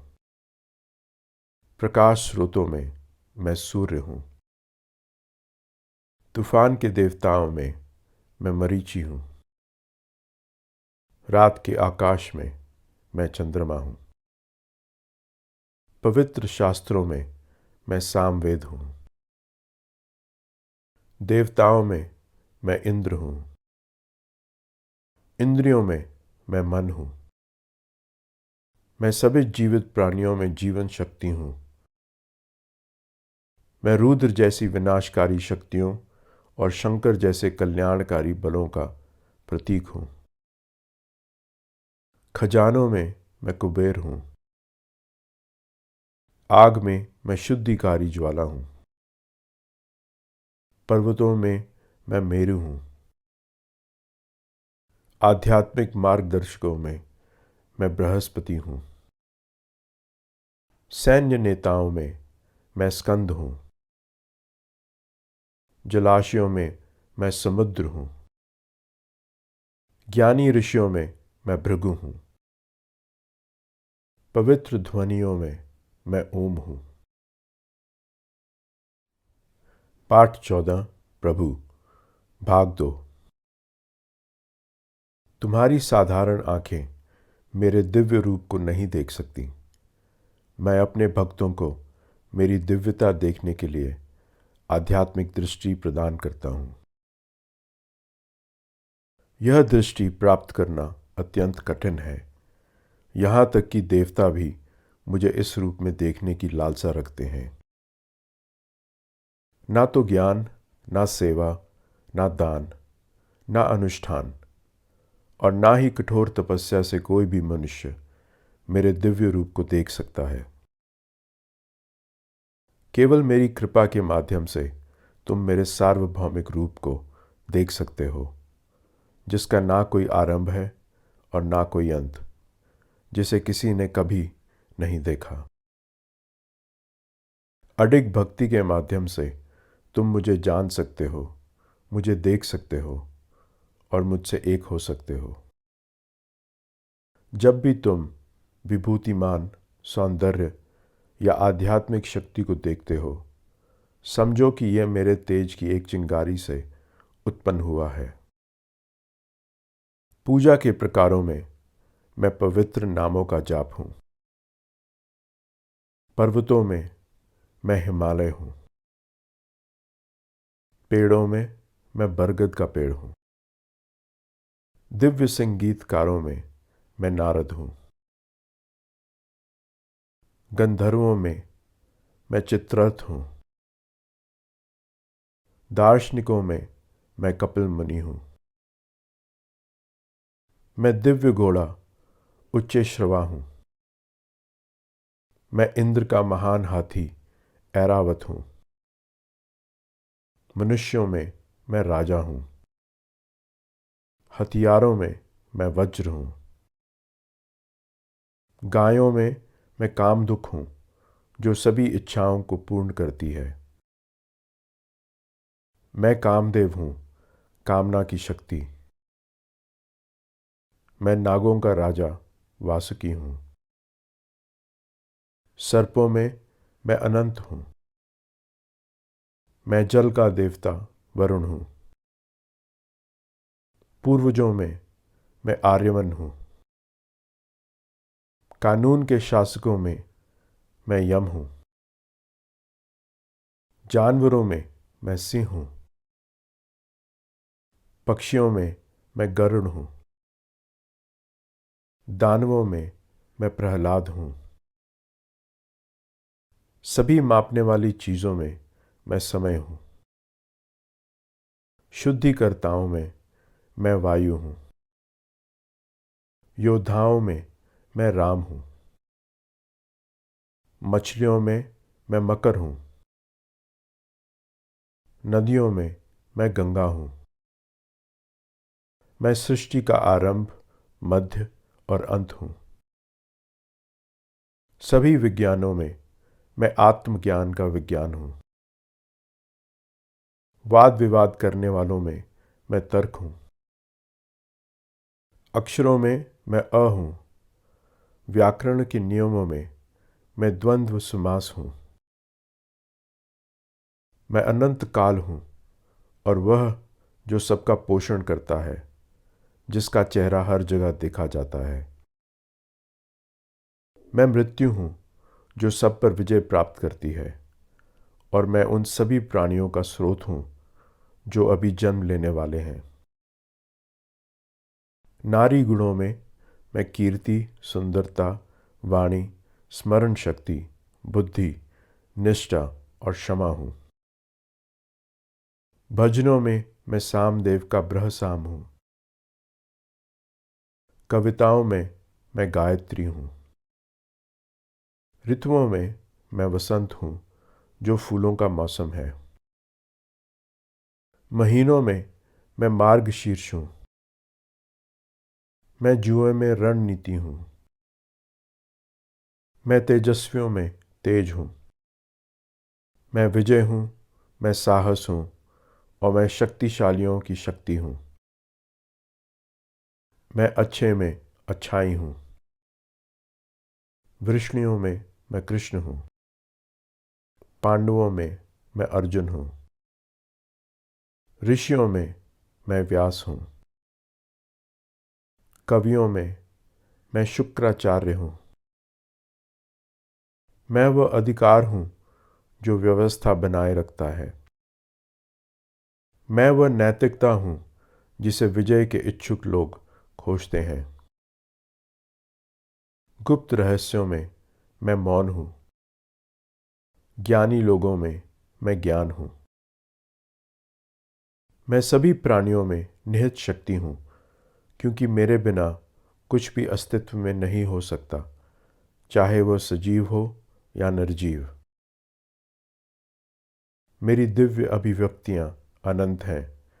मैंने केवल कुछ का उल्लेख किया है ताकि तुम्हें मेरी अनंत महिमा की एक झलक मिल सके। लेकिन तुम्हें इन सभी विवरणों की आवश्यकता क्यों है? जान लो कि मैं हर जगह हूँ और पूरे ब्रह्मांड को अपनी शक्ति के एक अंश से ही संभालता हूँ। जो कोई भी अपने सभी कार्यों को मुझे सर्वोच्च लक्ष्य मानकर करता है और स्वार्थी आसक्ति के बिना कार्य करता है, जो पूरी तरह से मुझे समर्पित होता है और किसी भी प्राणी के प्रति द्वेष नहीं रखता, वह मुझ में समाहित हो जाता है। पाठ 15। भक्ति। सिद्धि प्राप्त करने के दो मार्ग हैं। कुछ लोग प्रभु के साकार रूप की पूजा करते हैं। अन्य लोग प्रभु के निराकार और निर्गुण रूप की उपासना करते हैं। जो लोग अडिग भक्ति और विश्वास के साथ प्रभु के व्यक्तिगत रूप पर अपना मन केंद्रित करते हैं, उन्हें भक्ति के अभ्यास में सबसे परिपूर्ण माना जाता है। लेकिन जो लोग नामहीन, रूपहीन और अप्रकट वास्तविकता की खोज करते हैं, अपनी इंद्रियों और मन को नियंत्रित करते हैं और सभी प्राणियों के कल्याण के लिए कार्य करते हैं, वह भी प्रभु तक पहुंचेंगे। हालांकि निराकार ईश्वर के मार्ग पर प्रगति करना चुनौतीपूर्ण और धीमा होता है, विशेष रूप से उन लोगों के लिए जो भौतिक शरीर में रहते हैं। जो प्रभु को अपना अंतिम लक्ष्य मानते हैं, अपने सभी कार्यों और विचारों को प्रभु को समर्पित करते हैं, प्रभु उन्हें जीवन और मृत्यु के चक्र से शीघ्र ही मुक्त कर लेते हैं। अपना मन प्रभु पर केंद्रित करो और तुम प्रभु के साथ एक हो जाओगे।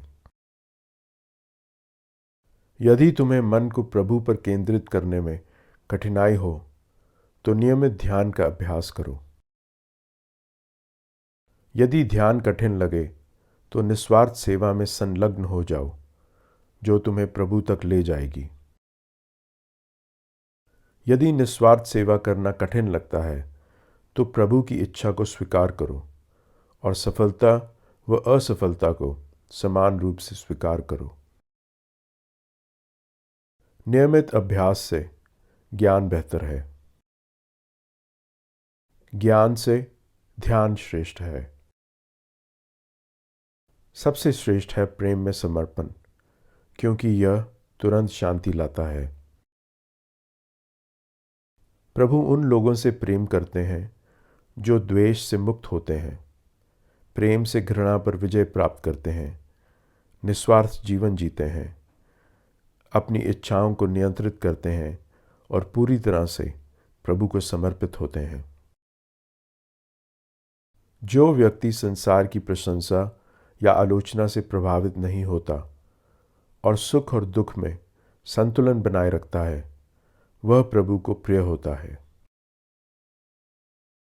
जो लोग कुशल, निर्लिप्त होते हैं और प्रभु की इच्छा के विनम्र साधन के रूप में सेवा करते हैं, वे प्रभु को अत्यंत प्रिय होते हैं। जो सुख और दुख से विचलित नहीं होते और जो इच्छाओं का पीछा किए बिना और अतीत में नहीं फंसे रहते, वे प्रभु को प्रिय होते हैं। जो मित्र और शत्रु को समान दृष्टि से देखते हैं, जो सम्मान या अपमान से अप्रभावित रहते हैं और सांसारिक आसक्तियों से दूर रहते हैं, वह प्रभु को प्रिय होते हैं। सबसे अधिक प्रिय वे हैं जो प्रभु को अपने जीवन का अंतिम लक्ष्य मानते हैं और जीवन मृत्यु के चक्र से परे हो जाते हैं। पाठ 16। ब्राह्मण। शरीर को क्षेत्र कहा जाता है और जो इसे समझते हैं उसे क्षेत्रज्ञ कहा जाता है। प्रभु प्रत्येक व्यक्ति के भीतर स्थित क्षेत्रज्ञ हैं। क्षेत्र और क्षेत्रज्ञ को समझना सच्चे ज्ञान का सार है। क्षेत्र में तत्व जैसे इंद्रियां, मन, अहंकार और विभिन्न भौतिक वस्तुएं शामिल हैं, जिनसे सब कुछ उत्पन्न होता है। यही क्षेत्र वह स्थान है जहां भावनाएं, इच्छाएं, सुख और दुख उत्पन्न होते हैं। इसमें 5 महान तत्व अहंकार, मन, इंद्रियां और सभी भौतिक वस्तुएं परस्पर क्रिया करते हैं। सच्चे ज्ञान में विनम्रता, अहिंसा, सहनशीलता, सरलता, पवित्रता और आत्मनियंत्रण जैसे गुण होते हैं। जो लोग वास्तव में समझते हैं वे अहंकार और भौतिक वस्तुओं के लगाव से मुक्त होते हैं, सभी प्राणियों के प्रति समान व्यवहार करते हैं और आध्यात्मिक समझ के प्रति समर्पित रहते हैं। एक गुरु के पास जाओ जो तुम्हें मुक्ति की ओर ले जाने वाला शाश्वत ज्ञान समझा सके, जो शाश्वत और अवर्ण्य ब्रह्मन से संबंधित हो, जो ना तो सत्व है और ना असत्व। ब्रह्मन हर प्राणी में मौजूद है, पूरे ब्रह्मांड में बिना किसी सीमा के व्याप्त है। हालांकि ब्रह्मन की कोई इंद्रियां नहीं है, फिर भी यह उनके माध्यम से अनुभव करता है। वह प्रतिबद्ध होते हुए भी सब कुछ धारण करता है और भौतिक प्रकृति से परे है। ब्रह्मन सभी जीवन के भीतर और बाहर दोनों में है, इतना सूक्ष्म है कि समझ से परे है, पास होते हुए भी दूर है, गतिशील होते हुए भी स्थिर है।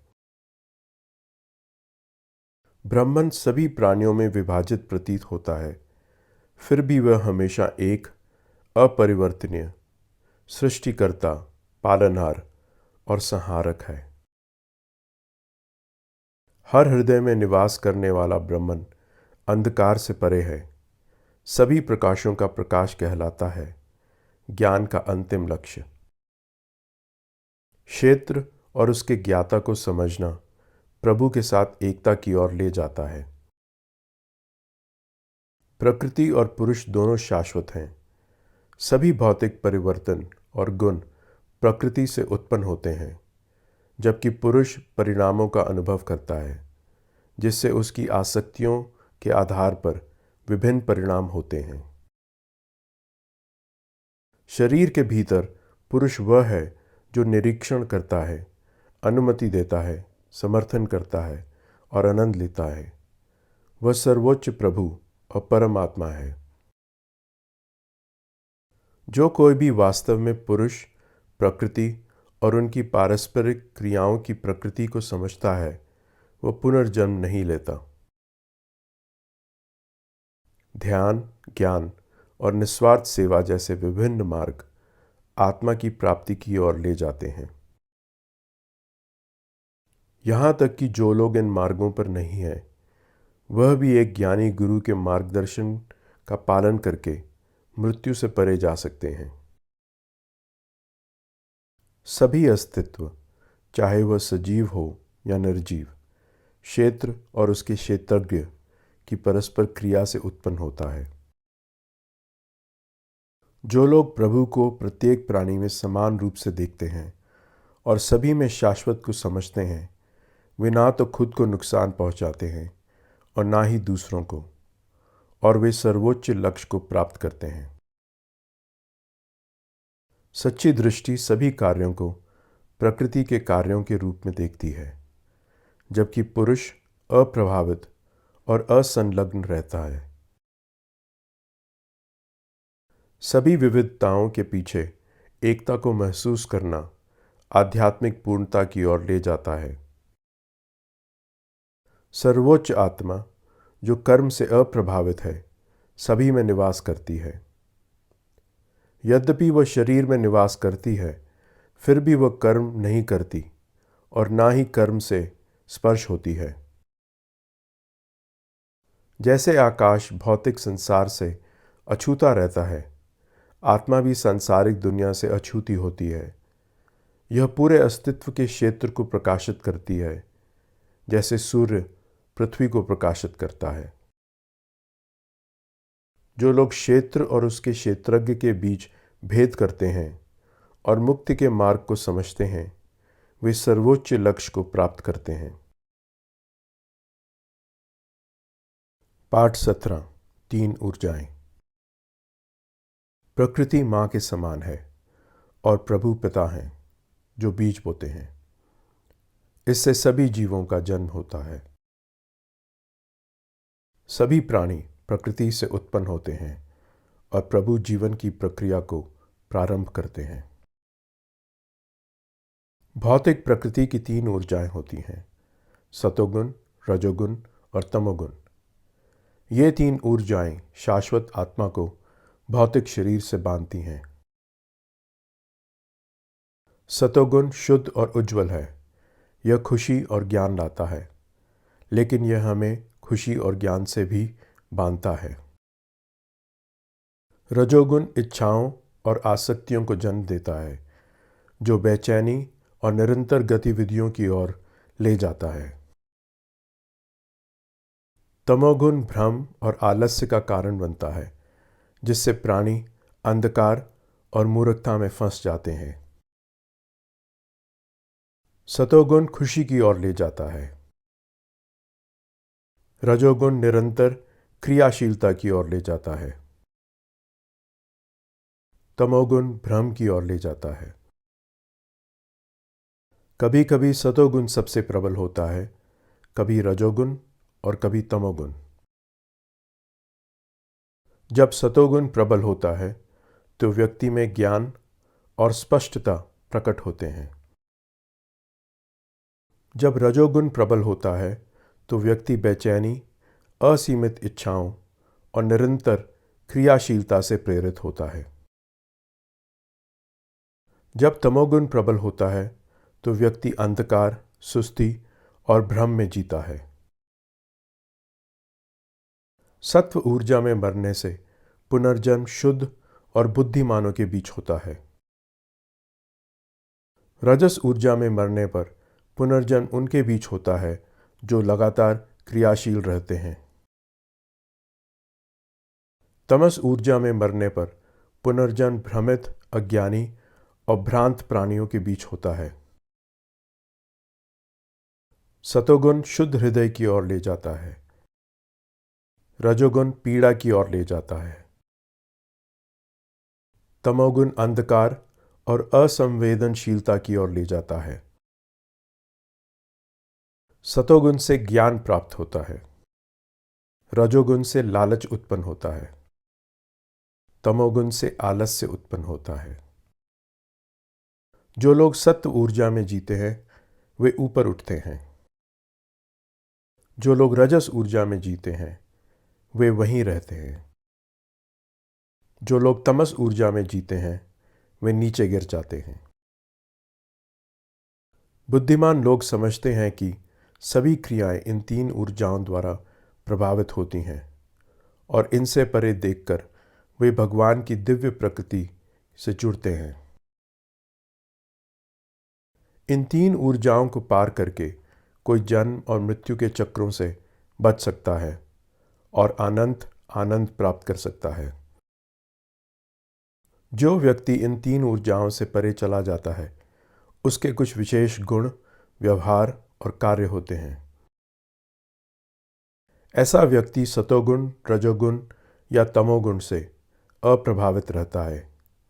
वह इन ऊर्जाओं की ना तो लालसा करता है और ना ही उन्हें अस्वीकार करता है। वे शांत और अडिग रहता है, यह समझते हुए कि यह तीन ऊर्जाएं अपनी क्रिया कर रही हैं। वे सभी चीज़ों को समान दृष्टि से देखते हैं, चाहे वह सुख हो या दुख, प्रशंसा हो या निंदा, और वे सभी के प्रति समान दया रखते हैं। वे सम्मान हो या अपमान दोनों में निष्पक्ष रहते हैं और मित्रों और शत्रुओं को समान रूप से देखते हैं। अपने सभी स्वार्थी प्रयासों को त्याग चुके होते हैं। जो लोग अटूट प्रेम के साथ प्रभु को समर्पित होते हैं वे इन तीन ऊर्जाओं को पार कर जाते हैं और परम सत्य को प्राप्त करने के योग्य होते हैं। भगवान वह आधार हैं जो सभी अनंत और आनंदमय चीज़ों का समर्थन करते हैं, परम सत्य का समर्थन करते हैं जो इन तीन ऊर्जाओं से परे है। पाठ 18 प्रभुलोक। ज्ञानी लोग जीवन के शाश्वत वृक्ष का वर्णन करते हैं जिसकी जड़ें ऊपर और शाखाएं नीचे होती हैं। इसके पत्ते पवित्र शास्त्रों के समान होते हैं। इस वृक्ष को समझने से आध्यात्मिक शिक्षाओं के सार को समझने में सहायता मिलती है। इस वृक्ष की शाखाएं सभी दिशाओं में फैलती हैं जो प्रकृति की तीन ऊर्जाओं सतोगुण, रजोगुण और तमोगुण से पोषित होती हैं। भौतिक वस्तुएं इसकी कलियों की तरह हैं और इसकी जड़ें हमें हमारे कर्मों से बांधती हैं। इस वृक्ष का सच्चा स्वरूप मानव नेत्र से छुपा हुआ है। वैराग्य की कुल्हाड़ी से इसे काट दो, फिर शाश्वत पद का पता लगाओ और ब्रह्मांड के मूल स्रोत की खोज करो। जो लोग अहंकार और स्वार्थी इच्छाओं से मुक्त होते हैं, जो सुख दुख से परे होते हैं और आत्म जागरूक होते हैं, वे शाश्वत लक्ष्य की ओर बढ़ते हैं। भगवान का परम निवास स्थान स्वयं प्रकाशित होता है, बिना सूर्य या अग्नि की आवश्यकता के। जो वहां पहुंचते हैं वे सांसारिक दुनिया में वापस नहीं आते। जन्म के समय भगवान की ऊर्जा का एक भाग संसार में प्रवेश करता है, शरीर और मन लेता है, जो सत्व, रजस और तमस की तीन ऊर्जाओं से बना होता है। जब आत्मा एक शरीर से दूसरे शरीर में जाती है तो यह अपने पिछले अनुभवों को साथ लेकर जाती है, जैसे हवा सुगंध को लेकर चलती है। आत्मा इंद्रियों और मन के माध्यम से सांसारिक सुखों का आनंद लेती है। मूर्ख लोग आत्मा की गतिविधियों या इसके इंद्रिय सुखों के आनंद को नहीं देख पाते, लेकिन ज्ञानी लोग इन सच्चाइयों को स्पष्ट रूप से देखते हैं। दृढ़ संकल्प वाले योगी अपने भीतर आत्मा को निरंतर प्रयास के माध्यम से देखते हैं, जबकि असंगत और लापरवाह लोग ऐसा नहीं कर पाते। सूर्य, चंद्रमा और अग्नि का प्रकाश सभी प्रभु से आता है। प्रभु अपनी ऊर्जा का एक अंश देकर पृथ्वी पर सभी प्राणियों को सहारा देते हैं और चंद्रमा के माध्यम से पौधों को जीवन प्रदान करते हैं। प्रभु सभी जीवित प्राणियों में जीवन देने वाली श्वास हैं और पेट में पाचन अग्नि है। भगवान हर किसी के दिल में है, स्मृति, ज्ञान और भूलने की क्षमता देते हैं। सभी आध्यात्मिक ग्रंथों का लक्ष्य प्रभु को जानना है। वह इन ग्रंथों के लेखक और ज्ञाता हैं। इस संसार में नश्वर शरीर और शाश्वत आत्माएं हैं। सभी जीवित प्राणी नश्वर हैं, लेकिन आत्मा शाश्वत है। इनके अलावा एक परमात्मा है, अनंत भगवान, जो पूरे ब्रह्मांड को बनाए रखता है। भगवान परमात्मा है, नश्वर और अविनाशी दोनों से परे। जो लोग भगवान को परमात्मा के रूप में देखते हैं, वे सभी ज्ञान प्राप्त करते हैं और पूरी तरह से भगवान को समर्पित होते। पाठ 19। मूर्ख। इस संसार में दो प्रकार के प्राणी होते हैं। कुछ में दिव्य गुण होते हैं और कुछ में मूर्खतापूर्ण गुण। दिव्य गुण मुक्ति की ओर ले जाते हैं, जबकि मूर्खतापूर्ण गुण बंधन की ओर ले जाते हैं। अभिमान, क्रोध, पाखंड, घमंड, दंभीपन, क्रूरता और अज्ञान जैसे मूर्खतापूर्ण गुण व्यक्ति को मानवता से दूर कर देते हैं। मूर्खों में सही और गलत कर्मों की समझ नहीं होती। उनका मन बिखरा हुआ होता है। वे अशुद्ध होते हैं, अनुचित आचरण करते हैं और असत्य बोलते हैं। वे प्रभु के अस्तित्व को नकारते हैं और मानते हैं कि जीवन केवल यौन इच्छाओं पर आधारित है, किसी नैतिक व्यवस्था को नहीं मानते। ऐसी विकृत विचारधारा के साथ वे दुख फैलाते हैं और संसार को नष्ट करने का प्रयास करते हैं, मानो वह संसार के शत्रु हों। पाखंड, अभिमान और अतृप्त इच्छाओं से प्रेरित होकर मूर्ख केवल अपनी स्वार्थी लक्ष्यों की प्राप्ति पर ध्यान केंद्रित करते हैं। जीवन के अंत के बारे में लगातार डर के बावजूद मूर्ख अंतहीन इच्छाओं का पीछा करते हैं और सत्ता, धन और प्रसिद्धि को जीवन का अंतिम लक्ष्य मानते हैं और अनैतिक तरीकों से धन अर्जित करते हैं। वे अपनी वर्तमान और भविष्य की संपत्तियों और अपनी शक्ति के बारे में डींग मारते हैं। गलती से मानते हैं कि वे अतुलनीय, उदार और प्रसन्न हैं। मैंने आज यह प्राप्त किया, कल मुझे वह मिलेगा। यह धन मेरा है और वह भी मेरा होगा। ये उनके विचार होते हैं। क्या मैं ईश्वर जैसा नहीं हूँ? मैं जो चाहता हूँ उसका आनंद लेता हूँ। मैं सफल हूँ, मैं शक्तिशाली हूँ, मैं खुश हूँ, मैं धनी और कुलीन हूँ। मुझसे बराबरी कौन कर सकता है? ऐसे हैं उनके भ्रमित मन। उनके भ्रम और लालच उन्हें एक अराजक, नरकीय अस्तित्व में धकेल देते हैं। चूंकि वह सत्ता, धन, इंद्र सुख और प्रभुत्व की तीव्र इच्छा से प्रेरित होते हैं, वे हमेशा बेचैन रहते हैं। इस तीव्र बेचैनी के कारण वे अपने मन को शांत नहीं कर पाते या ध्यान नहीं कर पाते। धन के प्रदर्शन और दिखावे से ग्रस्त वे केवल दिखावे के लिए दान करते हैं। अहंकार, क्रोध, अभिमान और ईर्ष्या से भरे वे स्वयं में और दूसरों में स्थित दिव्य तत्व का अनादर करते हैं। जो लोग घृणा और क्रूरता से भरे होते हैं, वे मूर्खतापूर्ण गुणों के साथ पुनर्जन्म लेते हैं। जीवन दर जीवन प्रभु उन्हें मूर्ख प्रकृति वाले लोगों के गर्भ में भेजते हैं। वे लगातार नीचे गिरते जाते हैं और कभी आध्यात्मिक ज्ञान प्राप्त नहीं कर पाते। काम, क्रोध और लोभ 3 नर्क के द्वार हैं, जिनसे हर किसी को बचना चाहिए। इन 3 द्वारों से बचकर व्यक्ति उन कार्यों की ओर बढ़ता है जो आध्यात्मिक ज्ञान की ओर ले जाते हैं।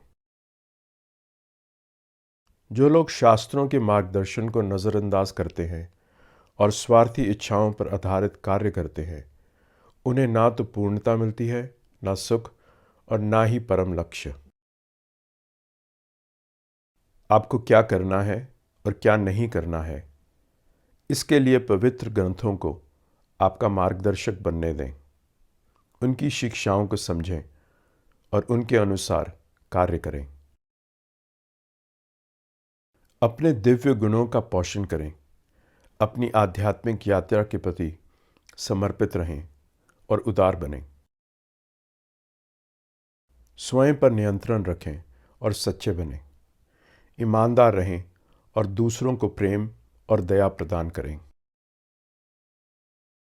आध्यात्मिक शिक्षा को अपनाएं और भौतिक इच्छाओं को त्याग दें। किसी को नुकसान ना पहुंचाएं और सभी जीवों के प्रति करुणा दिखाएं।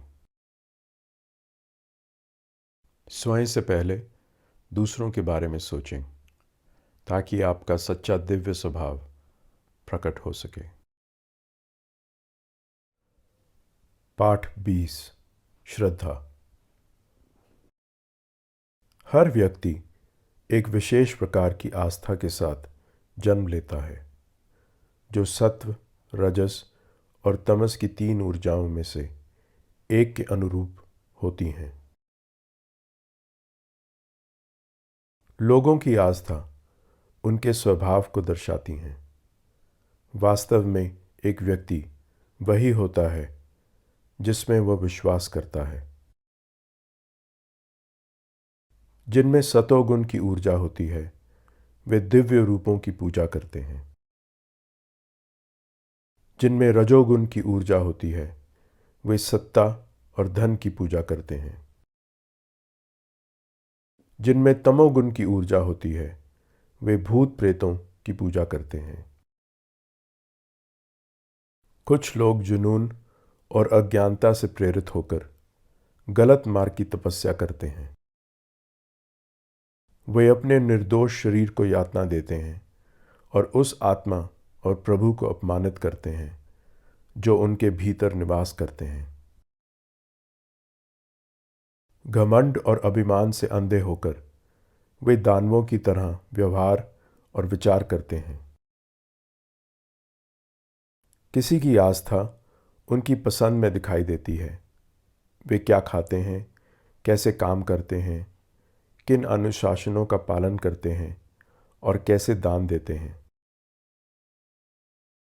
जिनमें सतोगुण की ऊर्जा होती है, वे ऐसे भोजन को पसंद करते हैं जो पोषक, शुद्ध, स्वास्थ्य और खुशी प्रदान करने वाला होता है। जो लोग रजोगुण से प्रेरित होते हैं, वे मसालेदार, खट्टे या कड़वे भोजन को पसंद करते हैं जो दर्द और बीमारियों का कारण बनते हैं। जिनमें तमोगुण की ऊर्जा होती है, वे बासी, अशुद्ध या बेस्वाद भोजन का आनंद लेते हैं। सतोगुण से प्रभावित व्यक्ति काम को ध्यानपूर्वक और निस्वार्थ भाव से करते हैं। रजोगुण से प्रभावित व्यक्ति काम को दिखावे या व्यक्तिगत लाभ के लिए करते हैं। जो तमोगुण में रहते हैं, वे अपने काम की अपेक्षा करते हैं और ईमानदारी में कमी रखते हैं। शरीर के अनुशासन जैसे दिव्य की पूजा, स्वच्छता, ईमानदारी, ब्रह्मचर्य और अहिंसा शुद्ध माने जाते हैं। सत्य और विनम्रता से बोलना, हानिकारक शब्दों से बचना और शास्त्रों का अध्ययन करना वाणी का अनुशासन है। मानसिक अनुशासन में शांतिपूर्णता, कोमलता, आत्मनियंत्रण और विचारों की पवित्रता शामिल है। जब ये अनुशासन आस्था और परिणामों से आसक्ति के बिना किए जाते हैं, तो वे सतोगुण से प्रेरित माने जाते हैं। जो कार्य सम्मान या प्रशंसा के लिए किए जाते हैं और अहंकार से प्रेरित होते हैं, वे रजोगुण से प्रेरित और अस्थिर माने जाते हैं। जो कार्य आत्महानि या दूसरों को नुकसान पहुंचाने के लिए किए जाते हैं और भ्रम या क्रूरता से प्रेरित होते हैं, वे तमोगुण से प्रेरित होते हैं और विनाशकारी होते हैं। सतोगुण से प्रेरित व्यक्ति बिना किसी प्रत्याशा के सही समय और स्थान पर और योग्य व्यक्तियों को दान देते हैं। रजोगुण से प्रेरित व्यक्ति बदले में कुछ पाने की आशा में या अनिच्छा से दान देते हैं। तमोगुण से प्रेरित व्यक्ति अनुचित परिस्थितियों में या अयोग्य व्यक्तियों को बिना सच्ची भावना के दान देते हैं। ओम तत्सत पवित्र अक्षर हैं जो परम सत्य का प्रतिनिधित्व करते हैं और आध्यात्मिक शिक्षाओं में उपयोग किए जाते हैं। वेदों के अनुयायी अपने यज्ञों और भेंटों की पवित्रता और प्रभावशीलता सुनिश्चित करने के लिए ओम का जाप करते हैं। आध्यात्मिक मुक्ति की खोज करने वाले अपने अभ्यासों में तत्व का उपयोग करते हैं, केवल आध्यात्मिक उन्नति पर केंद्रित होते हैं, बिना किसी सांसारिक लाभ की तलाश किए। सत्य और अच्छाई का प्रतीक है और उन कार्यों से जुड़ा है जो स्वाभाविक रूप से महान होते हैं और सर्वोच्च प्रभु को प्रसन्न करने के लिए किए जाते हैं। बिना आस्था या ईमानदारी के किए गए कार्य, जिन्हें असत कहा जाता है, व्यर्थ होते हैं और ना तो आध्यात्मिक और ना ही सांसारिक लाभ लाते हैं। पाठ 21 निस्वार्थ सेवा। संन्यास का अर्थ है इच्छाओं से प्रेरित कार्यों का त्याग करना। ज्ञानी व्यक्ति अपने कार्यों के परिणामों पर ध्यान केंद्रित नहीं करता। ज्ञानी लोग अपनी जिम्मेदारियों को कभी नहीं त्यागते। वे अपने कर्तव्यों का पालन करते हैं क्योंकि यह शुद्धिकरण की ओर ले जाता है। यहाँ तक कि महान कार्य भी बिना परिणामों की आसक्ति के किए जाने चाहिए, क्योंकि यही सच्चे संन्यास का स्वभाव है। जो व्यक्ति सतोगुण की ऊर्जा से प्रेरित होता है, वह अपने कर्तव्यों को इसलिए निभाता है क्योंकि उन्हें निभाना चाहिए, ना कि व्यक्तिगत लाभ की इच्छा से। जो व्यक्ति रजोगुण की ऊर्जा से प्रेरित होता है, वह शारीरिक असुविधा या कठिनाई के डर से जिम्मेदारी से बचता है। ऐसे कार्यों का कोई लाभ नहीं होता। जो व्यक्ति तमोगुण की ऊर्जा से प्रेरित होता है, वह भ्रम के कारण जिम्मेदारियों का त्याग करता है। ऐसा नहीं किया जाना चाहिए। जो लोग सतोगुण में स्थापित होते हैं, वे बुद्धिमान होते हैं। वे न तो अप्रिय कार्यों से घृणा करते हैं और ना ही सुखद कर्तव्यों से चिपकते हैं। जब तक शरीर में है, कार्य से पूरी तरह से बचा नहीं जा सकता। सच्चे सन्यासी वे होते हैं जो सभी व्यक्तिगत लाभ की इच्छा का त्याग कर देते हैं। जो लोग व्यक्तिगत लाभों से आसक्त होते हैं, उन्हें परिणामों का सामना करना पड़ता है, लेकिन जो पुरस्कारों की इच्छा का त्याग करते हैं, वे कर्म से परे चले जाते हैं।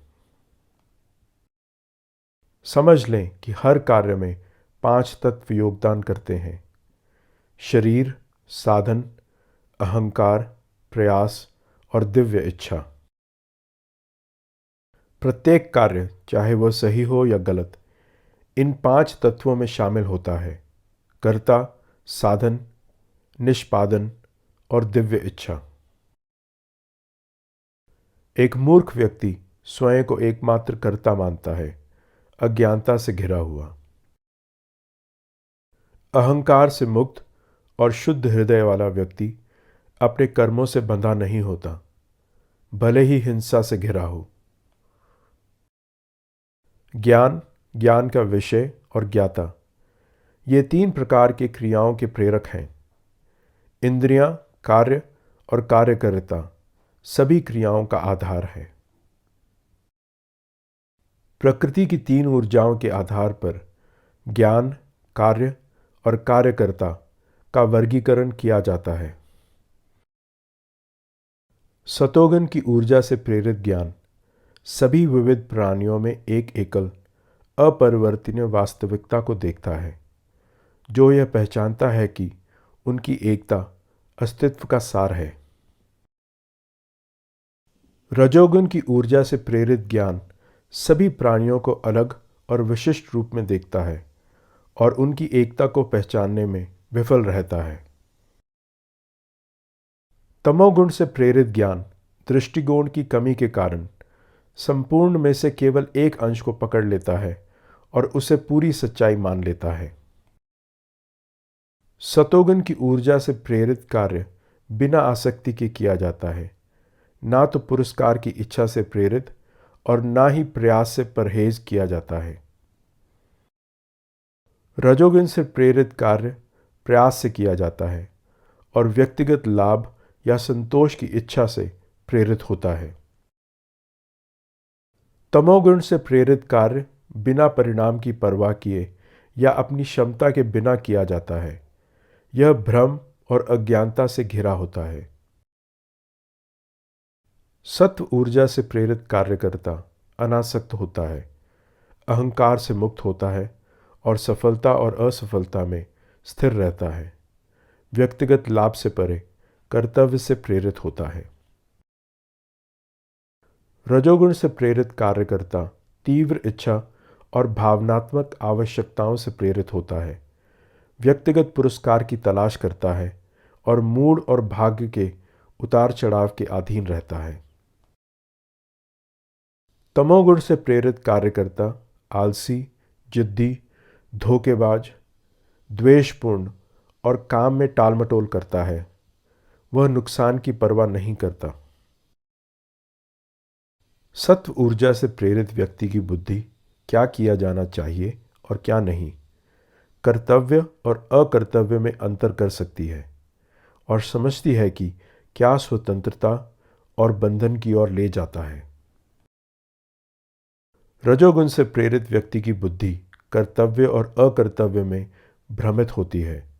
वह सही और गलत के बीच अंतर करने में असमर्थ होती है, अपनी इच्छाओं और गलत धारणाओं से बंधी रहती है। तमोगुण से प्रेरित व्यक्ति की बुद्धि अंधकार में लिपटी होती है। यह वास्तविकता को उल्टा देखती है, असत्य को सत्य और सत्य को असत्य मानती है, जिससे अनिवार्य रूप से गलती होती है। सतोगुण से प्रेरित व्यक्ति का संकल्प अडिग होता है। वे निरंतर अनुशासन के माध्यम से मन, इंद्रियों और जीवन शक्तियों को नियंत्रित कर सकते हैं। रजोगुण से प्रेरित व्यक्ति का संकल्प स्वार्थी इच्छाओं से प्रेरित होता है। वे धन, सुख, सत्ता और प्रसिद्धि का पीछा करते हैं। तमोगुण से प्रेरित व्यक्ति का संकल्प अस्थिर होता है। यह भय, दुख, अवसाद और जिद पर आधारित होता है, जिसमें तुच्छ आसक्तियों से परे जाने की इच्छा नहीं होती। सतोगुण से प्रेरित सुख पहले तो विष के समान प्रतीत होता है, लेकिन अंततः अमृत जैसा बन जाता है। यह व्यक्ति के अपने मन की पवित्रता से उत्पन्न होता है और आत्मज्ञान में परिणत होता है। रजोगुण से प्रेरित सुख इंद्रिय संपर्क से प्राप्त होता है। यह प्रारंभ में सुखदायक होता है, लेकिन अंततः दुखदायी होता है, जिससे पीड़ा और मोह भंग होता है। तमोगुण से प्रेरित सुख भ्रम से उत्पन्न होता है। यह आलस्य, नींद और लापरवाही में निहित होता है, जो अस्थायी रूप में भ्रम पैदा करता है, लेकिन लंबे समय तक दुख लाता है। पाठ 22 समर्पण। पृथ्वी पर हर प्राणी और सभी देवता प्रकृति की 3 ऊर्जाओं के प्रभाव में होते हैं। कोई भी इससे मुक्त नहीं है। समाज में विभिन्न कर्तव्य व्यक्ति की स्वाभाविक ऊर्जा द्वारा प्रभावित होते हैं, जो उनकी जिम्मेदारियों और कार्यों को आकार देते हैं। शांति, आत्मनियंत्रण, पवित्रता, सहनशीलता, ईमानदारी और ज्ञान बौद्धिक लोगों के स्वभाव से उत्पन्न होने वाले गुण हैं। वीरता, शक्ति, दृढ़ संकल्प, संसाधनशीलता, साहस, नेतृत्व और कभी न पीछे हटने की प्रतिबद्धता नेताओं के स्वाभाविक गुण हैं। कृषि, व्यापार और औद्योगिक कार्य कामकाजी वर्ग के स्वाभाविक व्यवसाय हैं। अपने कर्तव्य के प्रति समर्पण से पूर्णता प्राप्त होती है। निस्वार्थ भाव से कार्य करके व्यक्ति उस सृष्टिकर्ता की पूजा करता है जो हर प्राणी में निवास करता है, और यह व्यक्ति को संतोष प्रदान करता है। अपने स्वयं के कर्तव्यों को अपूर्णता से निभाना बेहतर है, बजाय इसके कि दूसरे के कर्तव्यों को पूर्ण रूप से निभाया जाए, क्योंकि अपने स्वभाव के प्रति सच्चे रहने से कोई दुख नहीं होता। हर कार्य में दोष होते हैं, जैसे आग धुएं से ढकी होती है। इसलिए अपने कर्तव्यों को नहीं छोड़ना चाहिए, भले ही वे अपूर्ण हों। आसक्ति से मुक्त होकर, इंद्रियों और इच्छाओं पर नियंत्रण पाकर, जो केवल सेवा के उद्देश्य से कार्य करता है, वह वास्तव में कर्म से परे हो जाता है। जो व्यक्ति शुद्ध बुद्धि वाला, आत्मनियंत्रण करने वाला, इच्छाओं और आसक्तियों से मुक्त और साधारण जीवन जीता है, वह सृष्टिकर्ता के साथ एक होने के योग्य होता है।